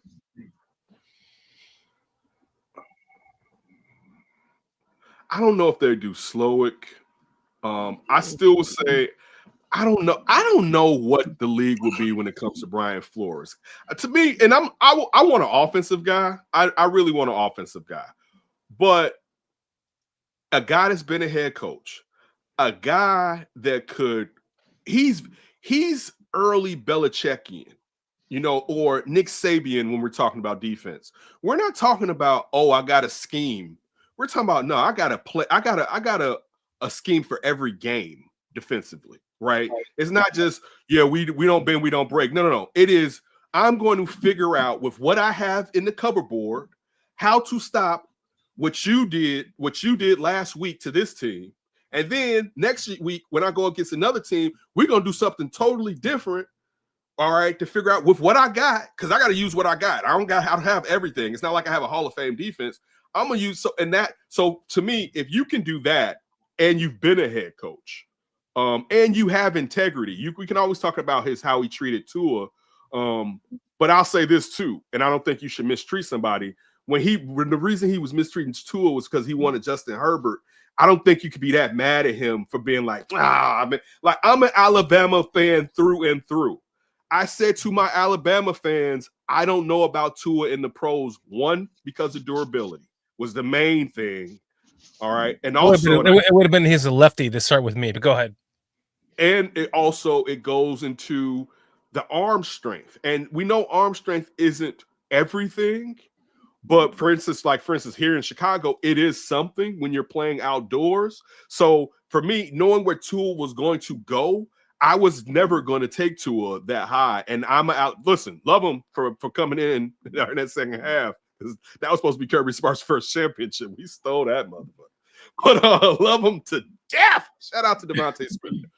But still, so when you look at what Justin Herbert, physically, Justin Herbert may be you could say it's Josh Allen. You could say it's Justin Herbert. You could say it's Lamar Jackson. I'm, of course, anybody that knows me, a fan of Baby Goat. If you don't know who Baby Goat is, figure it out. But even with Baby Goat, I don't think his arm strength is great. You're talking about Justin Fields, man. I don't think his arm strength, until someone says it properly, I'll just act like I don't hear it. I don't think his arm strength is the same as Josh Allen's arms. And of course, people, I'm talking about Patrick Mahomes. I don't think, and I named him that 5 to 6 years ago. This wasn't new. This was his first year starting. Fields. Oh, I see. You're trying to come on to BCP and take credit for Patrick Mahomes. I see. I get it. No, I'm not. I'm just taking credit for giving him a nick. No, we bust lowers here. I don't care. It's not like that. I'm just trying to take care for what EA Sports did with that cover with him and Brady. Yeah. And you saw what he was holding. And if you don't think that had gotten out, I had put that out years before that came out. All right. I'm just putting that on there that he was I named him Baby Goat because it would take too much to conquer what Brady did, but you could see, this kid right here is the baby goat. He may not be able to become the goat, but he's the baby goat. And I gave him that his second year in the league. Anyway, enough. Look passes and all that shit. Yeah. Yeah, but again, getting to my thing with Brian Flores, dog, he wanted Justin Herbert. Who wouldn't want Justin Herbert? It seems like I know Jim Harbaugh wants him, and we want so. If you're telling me right now, hey, we're going to do a draft, NFL draft, you get to take a guy that got his hip snatched out of the socket in college, all right, or this guy that they stopped running at Oregon who's healthy, has a cannon, who can run, and is 6'6". I'm taking the kid from Oregon, and I'm an Alabama fan. So for Brian Flores being pissed because they didn't listen to him, he shouldn't have taken it out on Tua, but I get why he was upset. All right. I understand that. So that he would be high on my list. He said if Vrabel, who else? Bobby Slowick, but then you're still talking about a guy that hasn't coached. I'm saying the guys that have been, I don't know about the Buffalo or / like what happens with Dable. I'm kind of not into that right now. He can't get another chance from me at HC. Now, if y'all want to bring him in as OC, fine. And again, I'll say this to my point.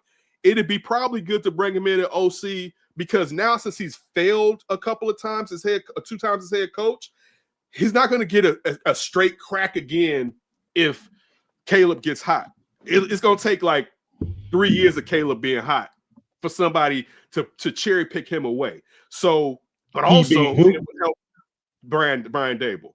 But also it would help you because you actually have a head coach. So if this head coach didn't work and you had to interim his ass, you would have someone who's actually done the damn job before in this type of situation. So, like, and I will say that if they get a guy that's never been a head coach, he better have a former head coach on his staff, regardless if people are going to say hit the eject button and bring that guy in or not. You need to have experience. Like that's just life. You need to have. You cannot go through this being like, man, we're gonna fuck around and find out again the same way that we've been doing it in the past.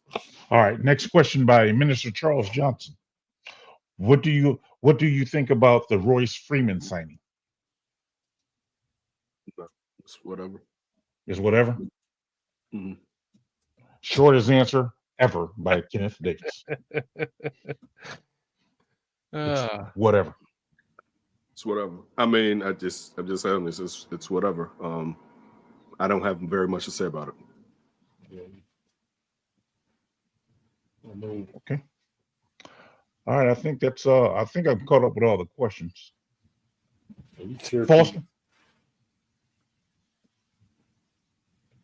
Foster, it's your turn to talk, man. Come on, take advantage of it, dude. He's finally taking a breath. Look at him. He's breathing in and out. It's your turn, bro. I don't do turns, man. It just happens the way it happens. I don't know what you're going with. No. Yeah, I don't think. Yeah, I think I'm caught up with all the questions there. I'm gonna say something that I muted myself. No, the frustration, the disgusted, decades of Bears fans. I mean, Pete, we've been watching them for how long? And you guys got how much time in with this team? Will it change ever with the ownership remaining? Is that the true curse? Is it all these other factors we're discussing too? Like the organization, even we can't even fall into nothing backwards. It's just going to be what it's going to be. that look says it all, Kenneth. I don't know, but what's Foster? What's the odd? Like, we're being honest. What's the odds? If we're going off of the odds say that, and I honestly don't think that's what's going to happen. Sooner or later, just a clock is right twice, right? Yeah. Like sooner or later, they're going to accidentally hit on somebody. But I can't say like no. I keep thinking the same thing. Like the blind squirrel gets the nut. I get it. It's sooner or later they're going to hit on someone. I don't know if it's going to be this time, but it just happens. You know, like, who thought the Bengals were going to be? And I know their record this year is trapped, but I mean, look at what the offense is doing, and they got other issues. But like, think about when Joe Burrow was coming out of college, it was like, is he going to want to go to the Bengals? It's the damn Bengals, right? Yeah. Like, we've seen it too many times where there's teams that you don't expect to do anything, and all of a sudden they hit on something, be it a player or a coach, and it turns them around. So I think it could happen, but I'm not going to lie to y'all and be like, it's about to happen. I hope it happens. I think they have, I'll say this. I think it leans towards it happening in a more positive fashion, whatever happens this offseason, than it would in the past, because I don't think Ryan Poles is incompetent. I'll say that.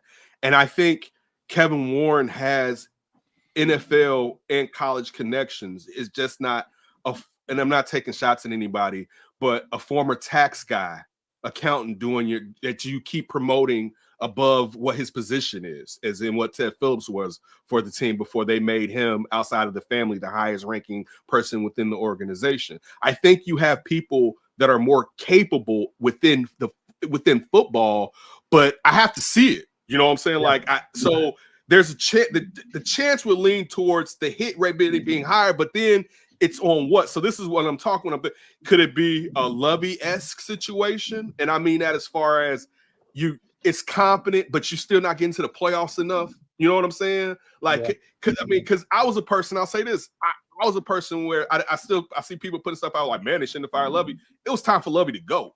You know what I'm saying? Like, we could have kept him, but when you look at the results, and I know the last year, just because of how it shook out, that they had a winning record and they didn't make it in the playoffs. But the problem with Lovey had been they was missing the damn playoffs too much. And they were actually spending money at that point. They weren't cheap any longer to where we can be like, yeah, we can't blame Lovey. And also, Lovey was trying to make sure that he had all the power.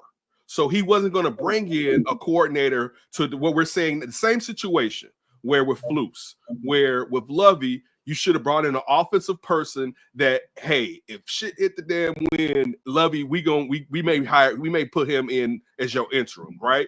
But Lovey was never going to. That's why he got rid of what's his name? Rivera. Yeah, that's why he got rid of Chico, Ron Rivera, right? Because he knew I'm not going to leave Chico here, because Ron Rivera would have been the Bears head coach in one of those years Lovey didn't make the playoffs. They would have been like, you know what? We're going to promote. No, they would have been way too stupid to promote that guy to head coach. No, they would. That's okay. This is the McCaskies. Come on. They would have promoted him, and Lovey, when he had that power, was like, deuces, I'm not even playing with this. But that hurt him because the only offensive mind that he really brought in was Mike Martz, and nobody wanted Mike Martz, right? Like, Mike Martz wasn't going to steal his job. Like, he wasn't going to bring in an offensive guy that could take his job from him, or the risk of taking his job, because the Bears weren't performing at the elite level, particularly with the amount of money that they had spent on the cap. But that to me is the thing. You may get a guy that's good. I don't know if they're going to hit on a guy that's great. I lean towards they can find a guy that's good because they have more football people. Like, what have we all been saying? They need more football people. They need more football people. Ryan Poles now has been a general manager for 3 seasons, right? How many of his draft picks in the first 4 rounds do we hate? Look, how many years did we talk about when we're talking about Angelo? Man, he can't hit in the first round, but the second round, man, Jerry gonna find. Like, when you look, I'm not saying I'm fine if they fire Ryan Poles. I'm just saying outside of offensive line, he seems to be able to really find some talent. All right, in the first 4, only guy he's really missed on was Bayless, right? That's the only guy where it was Zach Pickens. Yeah, I'll give you Zach Pickens. All right, what about Zach Pickens? But I didn't hear it. But what'd you say? The linebacker, Penei Sewell's brother. Noah Sewell was a bust. Okay. J2K has a question. By the way, thank you, PJ, for taking control of the chat, man. I got the chat, man. I got the chat. Man. But my guy Scottish Bear here. Poles can't hit in the 3rd round. We used to argue about someone not hitting in the most important round. Like, if we get to the fact that he's hitting in the first 2 rounds, we may be okay. Like that's what, and I said this, you're going to miss. And again, I'm not saying this is caping for Poles. I'm just saying that it seems like he's actually good, but he sucks at offensive line.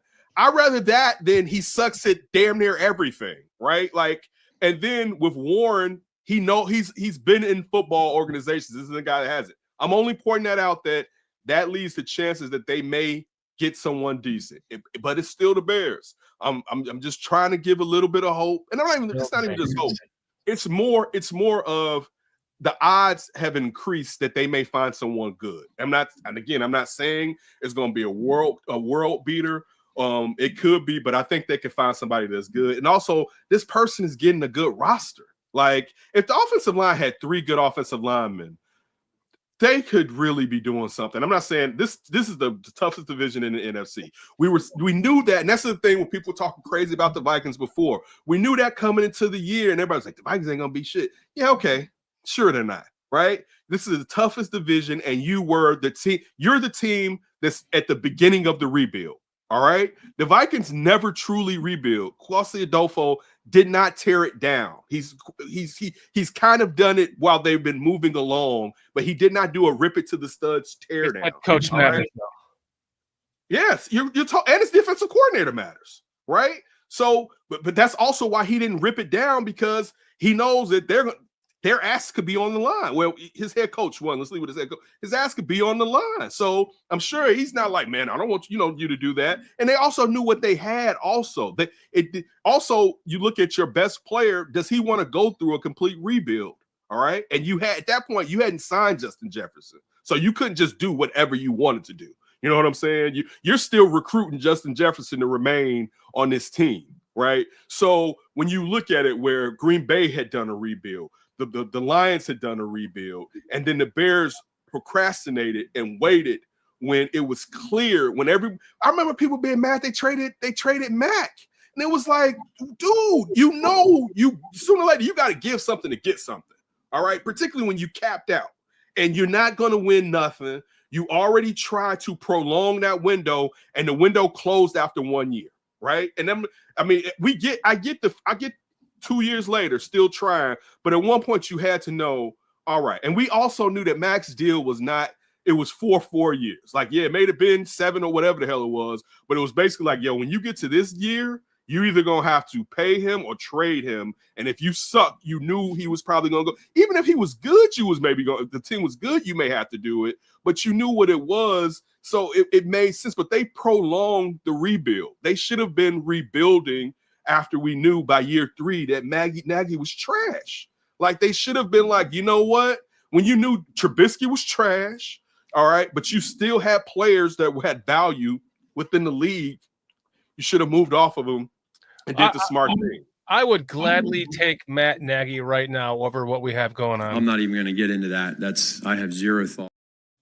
Okay, let's get to J2K's question. It's been up here for a while. Ken, do you think the locker room took a hit when Justin Fields was traded? That's not a bad question. I don't know. I think having a guy that's been there and been, I think they should. Let me say this. I believe they should have made the move, and the move was the right thing to do. Right. I opened up with, if you think those two players are on the same level, and you got one that's on a rookie deal and one that has to get paid, and half of the fan base had already flipped, and we had a civil war going on here, it didn't make sense. And me being a Justin fan, I didn't want Justin to have to put up with this bullshit. It was like, you know what? Get the fuck out of Chicago. Agreed. Get out of Chicago, because you're not gonna get a fair deal here. Go, just get out. And before the league could say that there was no rehabilitation factor with bringing you into their organization. But to answer the question, I think Justin would have been a steadier influence because he had been in the locker room, and Justin had become a veteran. So even though I would have made the deal, to answer what this question said, did it take a hit? It couldn't have been the same. But I think this is the thing too. We're talking about pros. Like, all of us have worked someplace where you work with somebody and that person became one of your closest friends, and then they got fired. And at first you was like, I hate it here. And then it was like, you know what? Life goes on. And I think when you're talking about people that play professional sports, this is nothing new for them. You know what I'm saying? Particularly when you're talking about the window that quarterbacks have when they start their career, and when it's going to be like, dog. And if their team still sucks and they get a chance at another quarterback, ever since the league changed, since the Sam Bradford year, where a quarterback will come in and get $50 million guarantee, and now it's like, oh, I can get rid of this kid in 2 years, basically, because I don't have that guaranteed money since everything is slotted now. You run into it where you have a finite time to really win, and a lot of times it has to do with the organization and the coaches that bring you in, with anybody, but particularly a quarterback. But that's why I would have made the move. But to your question is, I think if we're saying that going through ups and downs, let me say this: if you're trying to phrase this, that if they're going through ups and downs, would Justin have been steadier? Yes, because Justin has been there. He would have been steadier, and it would have been easier. But I also say this: there are players in that locker room that had moved off of Justin, right? And if you just read between the lines, some prominent player, we're talking about on the offense, there have been some players that weren't as dialed in. So it's not just an apples to apples comparison. But to answer your question, I think if you have someone who's done it, like if I can sit here all this time and talk about experience and then say, well, Justin having experience means nothing. No, I think it would have helped because Justin had been through losing here. We just see, the thing where Jason Leisure had asked a question to Caleb about losing, and Caleb said, I had to ask the guys, how does it feel to be on a suck-ass team? And I'm paraphrasing. Justin had done that. And I'm not saying it's a knock to Justin. I'm just saying he's waned through being on a Bears team that hasn't necessarily produced. So it could have been where he got sick of it, but he also knows how to just, lock in and keep going. Kenneth, you realize that we're on an hour and 45 minutes, and last time you were on for like 3 hours falling asleep with us, and I promise you wouldn't be on here that long. Yeah, we got to get about it. You got to get about it. Listen, this is why, listen, you have taken me through so many road trips. I drive a lot. I live in Atlanta right now. I'm from Northern Illinois, Lake County. I drive back and forth a lot, to see my family. I work from Illinois too. And I've always listened. It was a go-to. My wife would be like, you want me to put on the Under Center podcast? I'm like, yeah. And then to hear your voice and hear you preaching about the Bears and the passion as a true fan, because one of my biggest issues has always been as a fan is that we don't have enough people speaking for the Bears on a professional level as fans. They're they grow up in Kansas City and they're working for Chicago media and they're covering the Bears. Like you and Glenn Morgan and everyone that was a part of NBC Sports Chicago are all true Bears fans. And it's for me to like sit here with you tonight and the last time you were on here with us and hear you preaching it to everyone here, including all of us on the panel, all of us on chat. It's such an honor to be having driven 1,000 miles and listening to you for an hour and a half, 2 hours. I put on 3 podcasts in a row listening to you because I love your takes as a true passionate fan. And so for you to be sitting here tonight with us again for the second time on BCP is a true honor, my friend. And I want to thank you for that. It's an honor. Let me say this, and I'm not bullshitting. For someone to be on the road and be like, yo, I want to listen to you is an honor to me. You can spend your time doing a lot of stuff, right? So like, particularly like I'm in the car with you all, you know what I'm saying? Right. So that's an honor that someone like, you have to respect. This is you're always lucky. And again, that's just how I look at it. That people want to spend their time taking in content that you're putting out.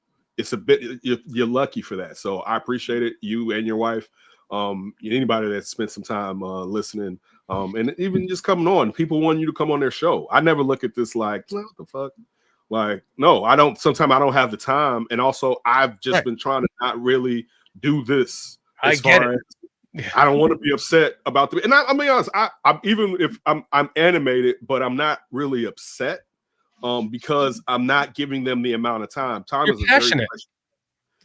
Time is precious. And I don't think, I'll say this too. I don't think the McCaskies, like when people like, they don't care. I think they care. I just don't think they know what the fuck they doing. Exactly. You know what I'm saying? I root for where I have an affinity for teams where I think the owner may not give a fuck. All right, like so. There's a difference, right? There's a difference between I don't know what the hell I'm doing, or compared to I hate you and it's mine. Like there's a big difference in that. All right. So again, I'm not saying it for me. Anybody where it's becoming too much of an issue, and it's not that you don't have to watch games, and you can find podcasts that let you feel good, like they're still informing you about what's wrong and going on, but it's not getting you worked up. If this is working you up too much, take a step back. Like they're not paying you. They're not paying you. All right. Like take a step there. Do not let these people frustrate you and get your pressure up. All right. It is not, and I get it. Sometimes you need that release though, You do occasionally, but when someone keeps playing in your face, you got to stop letting them play in your face. Right. That's just me. All right. You have to stop because it's not healthy. It's not a healthy thing particularly when you live or root for teams within a city that, championships are few and far between. This isn't Boston, and I'm not saying that like I root for any Boston team, but like if you are a kid if you're a Boston kid and you're like 25, 30, you know how to run. You know what I'm saying? Like, you had World Series, all right? You've had championships in all Big Four sports, right? But you've had multiple championships in the Big Three. That's crazy. Yeah. All right, that's crazy. Let's kill 'em. Oh, sorry. All right, so again, look, we deserve it, but I'll say this: we deserve it, but it's not something that happens regularly either. No, it's not. There's plenty of other title towns. There's not. That's why it's a rarity for someone to use that name, title town. There's not a ton of title towns, but my point still being, if you are feeling that this is sometimes too much, it does not negate how great of a fan you are for you to take a step back when something isn't benefiting you. And I'll get off my PSA as far as health, but that's just all I wanted to say about it. Hey, well, I gotta run. So guys, Kenneth, I'm out with PJ too. No. You stay. I got something I gotta deal with. I got something to deal with. But PJ's got a booty call. No, I wish. All right, fellas. Later, Peach. Stay safe, brother. Okay. What just happened? We just lost PJ? You didn't read what he was telling us in the back, I guess. No, I wasn't. I was listening to Kenneth talk. Chat he's got a situation. I got a situation coming up too, guys. I got to get. Well, Kenneth, listen. We'll just put it out there one more time. We can recreate Under Center podcast here on BCP. Anytime you want to rebrand it on BCP, man. Hey, I'll show you the metrics. We'll pay you. We'll pay you, man. Okay. It'll be like $50 every 3 months until we build this bigger, and then also it'll be like $100 every 3 months, and it'll be like $100 a month. I may have. You know what? See me in the off season. I may have to, but I'll say this: just to offer it. I appreciate you offering it to me. I appreciate everybody in the chat on your drives up and down. You know what I'm saying, the road with your wife. Be safe out there. Be safe, everybody that's out there. And I always appreciate it, man. Everybody, please be safe. And also, if you need, but you don't have to. But it's going to be all right. I think it's going to be better. I'll say that. I think within the next 2.5 years, because I'll say this: I'll tell you this: if they mess up on this head coach, I think McCaskey's going to burn it down. And I mean that because one thing you've seen, their patience has worn out. What they used to do when we were younger, this stuff will go on way longer than when Trestman was up. Trestman was out. When people were like, they're not going to get rid of Trestman. It was like, he is out of here. This was Trestman, and they did it in the year. They were like, you know what? And they didn't even have somebody that really could replace him with head coaching experience. Yeah. And it was like, that's where my hope came in, was that it wasn't the McCaskies hiring Thomas Brown. It wasn't. We backdoor into a head coach. Yeah, we back our asses into a fucking head coach. With a team that's quit, with a team that's given up in a way, and they're giving up is reasonable, all right? Because you're talking about if you've been on this team for 3 years, you've done nothing but lose. Yeah. You've gone on epic losing streaks. Poor Jalen Johnson. Yeah. Every dog, you have to on Sundays think about, what am I going to do after this to feel better? Because it's few and far between that your job makes you feel good. It's few and far. You put in all that work through the week. Yes, you get paid handsomely, but you put in all that work, and then the day that you're supposed to show up and show out, the other team shows out on you, and it's usually because, and so there's time with players miss plays or whatever, but it's usually because of coaching so far, right? Yeah. So that's hard. I mean, I think anybody with any job, and I know they get paid a lot, that's hard. If there is a silver lining in this, it's that we're bitching about the coaching, right? It's not the running back, the quarterback. It's the coach. No, all they need, all right, now get out of here. All they need is somebody else on the D-line, right? They need more, but if they just get one more pressure guy, it can be on the edge now. If you want to just use what's the name, Junior, Dexter Junior. If that's good, look, he's good. If you got two dogs on the edge, he's fine in being your 3 technique guy, right? Yeah. But if you're not going to get a guy on the edge, then you need the straight line, a dominant penetrator, and you could use those guys in rotation or tandems and have them out there with Sweat, right? And you need a whole new offensive line. And I know when I say that, it's like, damn, Ken, that's a lot. But think about where we were 2 years ago. They filled so many positions. We were like, man, they got too many holes.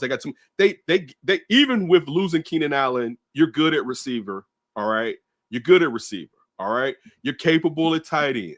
They're going to bring in another running back, but you're good at running back, right? They're good at linebacker. They know they're one of the best defensive back drafting teams in the league right now. All right.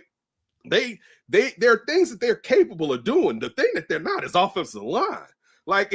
So for us always having holes all over the place, they got one flaw, right? Just one. And I'm not saying it's not a major flaw. The trenches are a major issue, but we're used to so many other issues with talent selection that it's just, they cannot. You ain't cutting them in my post.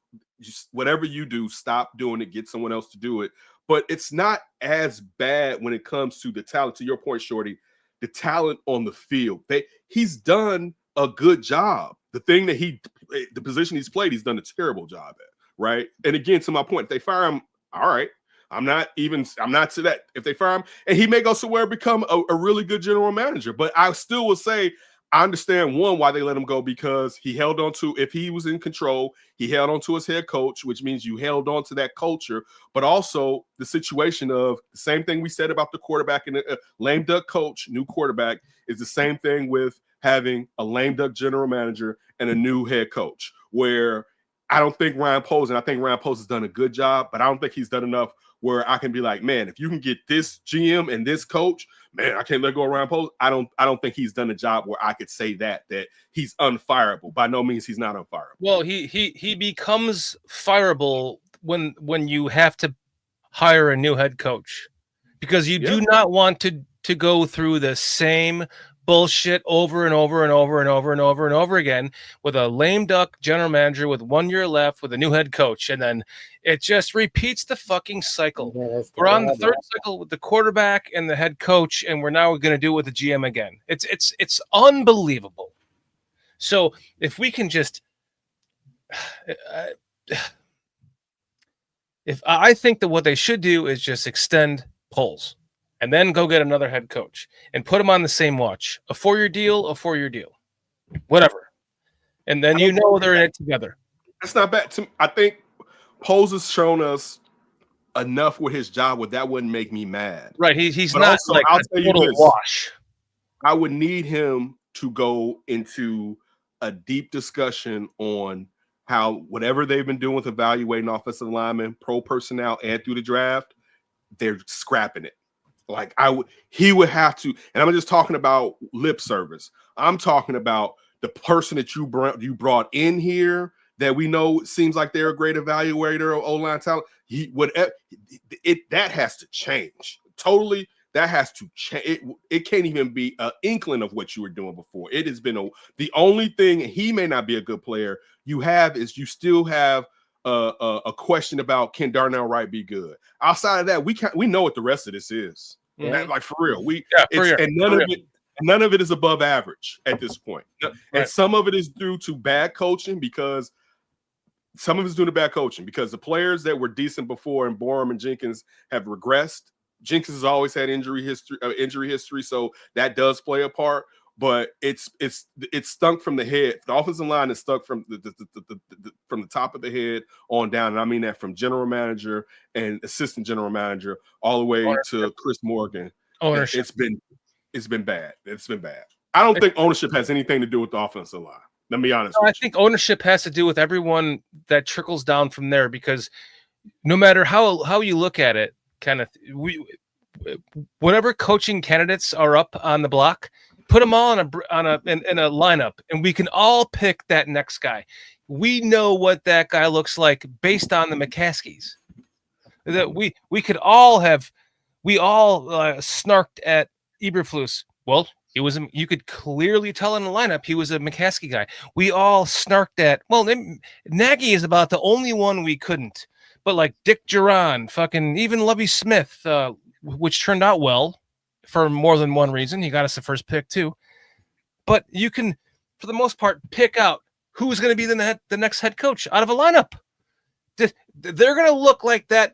They're going to follow that McCaskey like dork line of like what the McCaskey mold is of what they want to represent the Bears.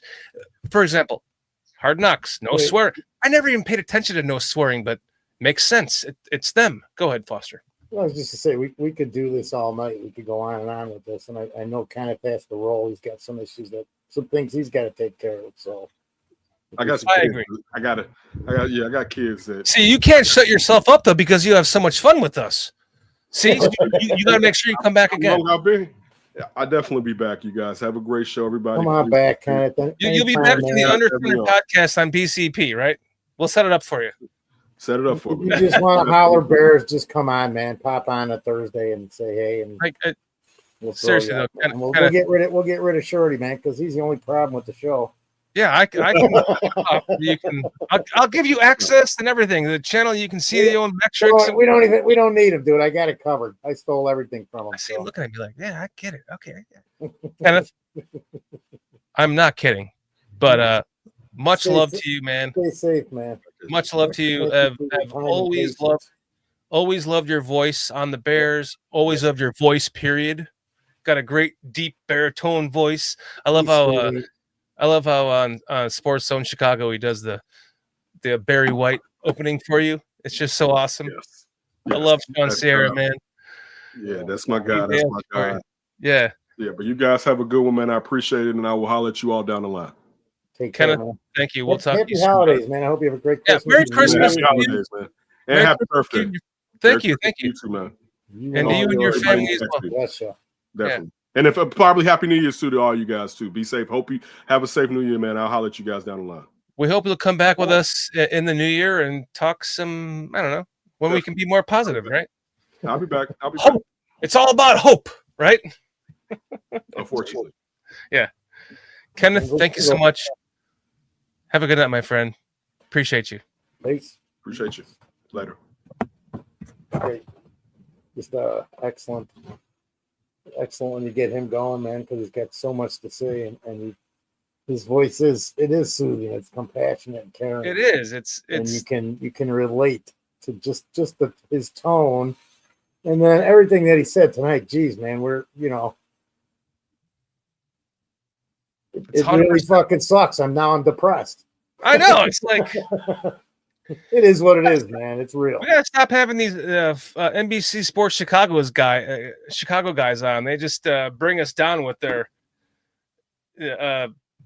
constant perfect dialogue that just puts everything into perspective. It's like it's just a shit show. It's a shit show. Yeah, we pretty much have witnessed it. Foster. Yes, sir. We lost our PJ. We're going on 2 hours. We're trying to keep this show a little bit shorter than before, not 3 hours. Let's get to chat. We love you guys. You guys are fucking amazing. Shit. Minister Charles Johnson, Patty Lara, Kedro, Scottish Bear, Jeremy Munoz, Tin Pan Dog. Tin Pan Dog. Where is it? Hold on. I got to find it. Various PZ, Robert. Yeah, I have some egg rolls, some Tin Pan Dong, and I actually say dong in there. I don't know why, but I don't know. Oh, some Tin Pan Dong. Terrible. Oh man, Tin Pan Dog, Minister Charles Johnson, Dave S. Is it Amphiarius? Is it Amphiarius? Because you have an I before the A. This is the dawning of the age of Amphiarius. Yeah, I don't know if I got it right. Whatever. Chad Spieger, Cliff Victoria.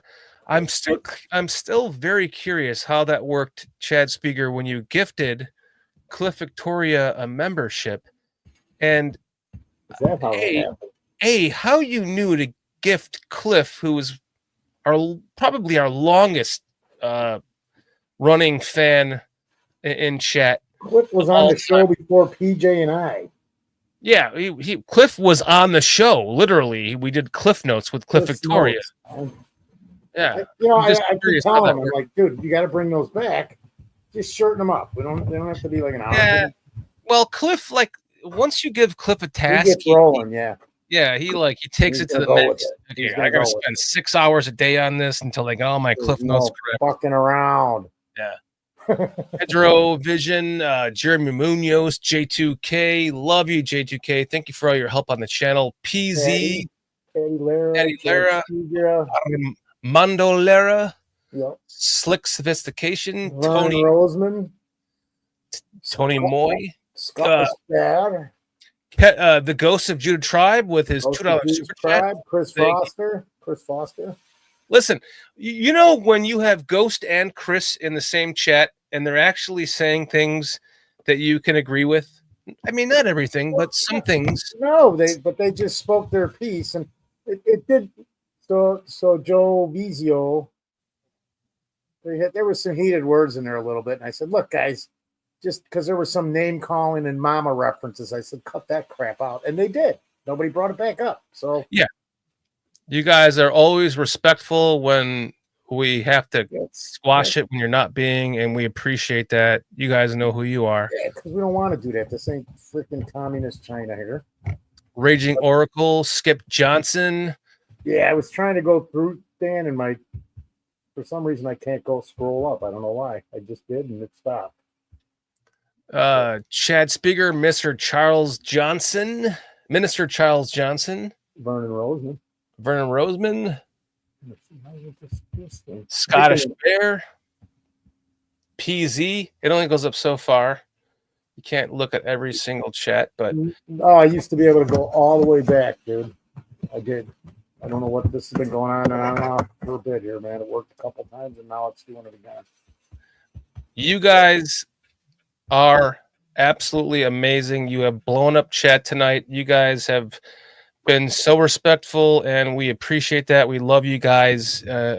I'll say this for the 200 millionth time, that we do this because of you. Like, there are so many, I promise you, there are so many days all of us wake up on Thursday morning and we're like, oh man, I have to really talk about this team again. It's like I started this channel on Walter Payton's birthday, July 25th, 2022, thinking that Justin Fields was going to be the reason to have some positive talk about this team and be able to build a community from that. And even though this team has been a fucking constant McCaskey loser, we have still been able to build the community with you guys, and it's because of you guys. And it doesn't matter how shitty or great this team is. Thank you, Bearski Film, for joining us too. We are eternally grateful for you guys for being here with us. Every time that we come on this show now, it's growing. We've got 87 people right now watching us, which was 22 people a year ago. And we appreciate you guys for hanging out with us on a Thursday night while there is actually football going on. It's over.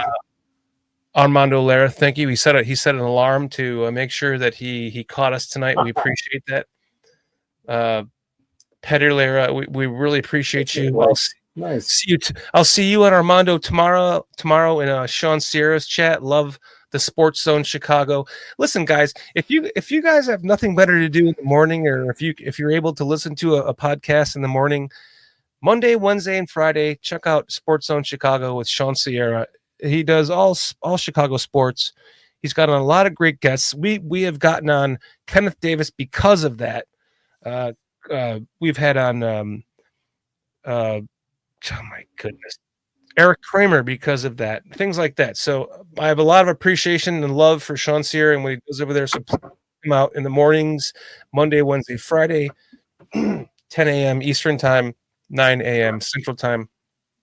And that is a great show, man. It is. I like it. I've been missing it because that's exactly what time guys show up when we start working here in the house. I've missed it for probably 3 weeks, man. But he does replay it every day, so it's on twice a day. It is on twice a day, but it's fun to be in chat. The being live is just good. It's really it's good for the noodle too, man, because he's realistic. Things are what they are, like us, man. And the chat is just as real and live as this one is.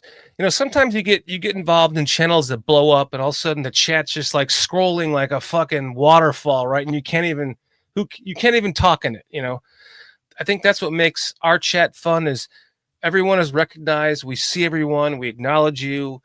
It's the same thing with Sean Sierra's The Sports Zone Chicago. It's a lot of fun. So I'm just a quick note. My birthday is Christmas. I'm a Christmas baby. I was born at high noon, 12:15 on Christmas. So I live in Georgia. My ass and my wife and our dogs are driving back to Chicago this weekend, where we were born and raised. And I'm not sure what our schedule is going to be like in the next 2 weeks. I'll be honest with you. Next week, I'm staying in a hotel with my wife and dogs while I work. The following week is Christmas, family. We got Jason UK Bears coming in with his girlfriend, and we're going to be doing a bunch of stuff with him. We're going to the Lions game and the Seahawks game. I'm going to be wearing my fucking jersey backwards. I'm going to try to, yes, my dogs are going to drive. Good idea, JJK. I can take a nap. I'm going to be wearing my damn jersey backwards. I'm going to be promoting wearing your jersey backwards to everyone around me. And so look for that in the stands, the Lions game and the Seahawks game, because if you see people wearing their jersey backwards, I'm going to promise you it's because of me. I'm going to be like tripping people so they fall down and go, put your jersey on backwards. I take this seriously, Foster. I know you do, man. That's why I'm laughing at you. All right, guys. Well, I'm tired. There's 4 games to go. Let's just try to make the best of it. And then we can only hope for the worst not be so bad, considering the McCaskies are running the damn show. And that's all I can say about that. You guys are amazing in chat. We love you guys. Appreciate you guys. We will see you in the next week or two. And if not, please have a very Merry Christmas. Have a very happy holidays. Enjoy the time with your family. Tell everyone that you love them. Make sure that they know it, because that's truly what life is about. It's about the friendships and the family and the love that you have for those around you. And I'm grateful to everyone in this community and everyone that's a part of this channel. You, Foster, might have an extra ticket for you on Thursday night, the 26th. If you want to go, it's on me. So Wow. my wife probably doesn't want to go to that game because it's going to be cold and dark. So if you want to go to the 26th game, let me know, Foster. We'll talk. If I'm alive, brother. If you're still alive. If Foster if he can crawl out of his coffin, he might join this, right? Some days are tougher than others. I got to do it in the morning. I need some oil on it. The fingers, though. It's freaking out. Oh man. Well, guys, much love to all of you in chat. Thank you for your super chat tonight, Ghost of Judah Tribe. That's amazing. It really is impressive to me that you super chat us. It really means a lot because of that. So let's just end this shit on a 1, 2, 3 Bears. Huh? All right. 1, 2, 3. Bears. Bears.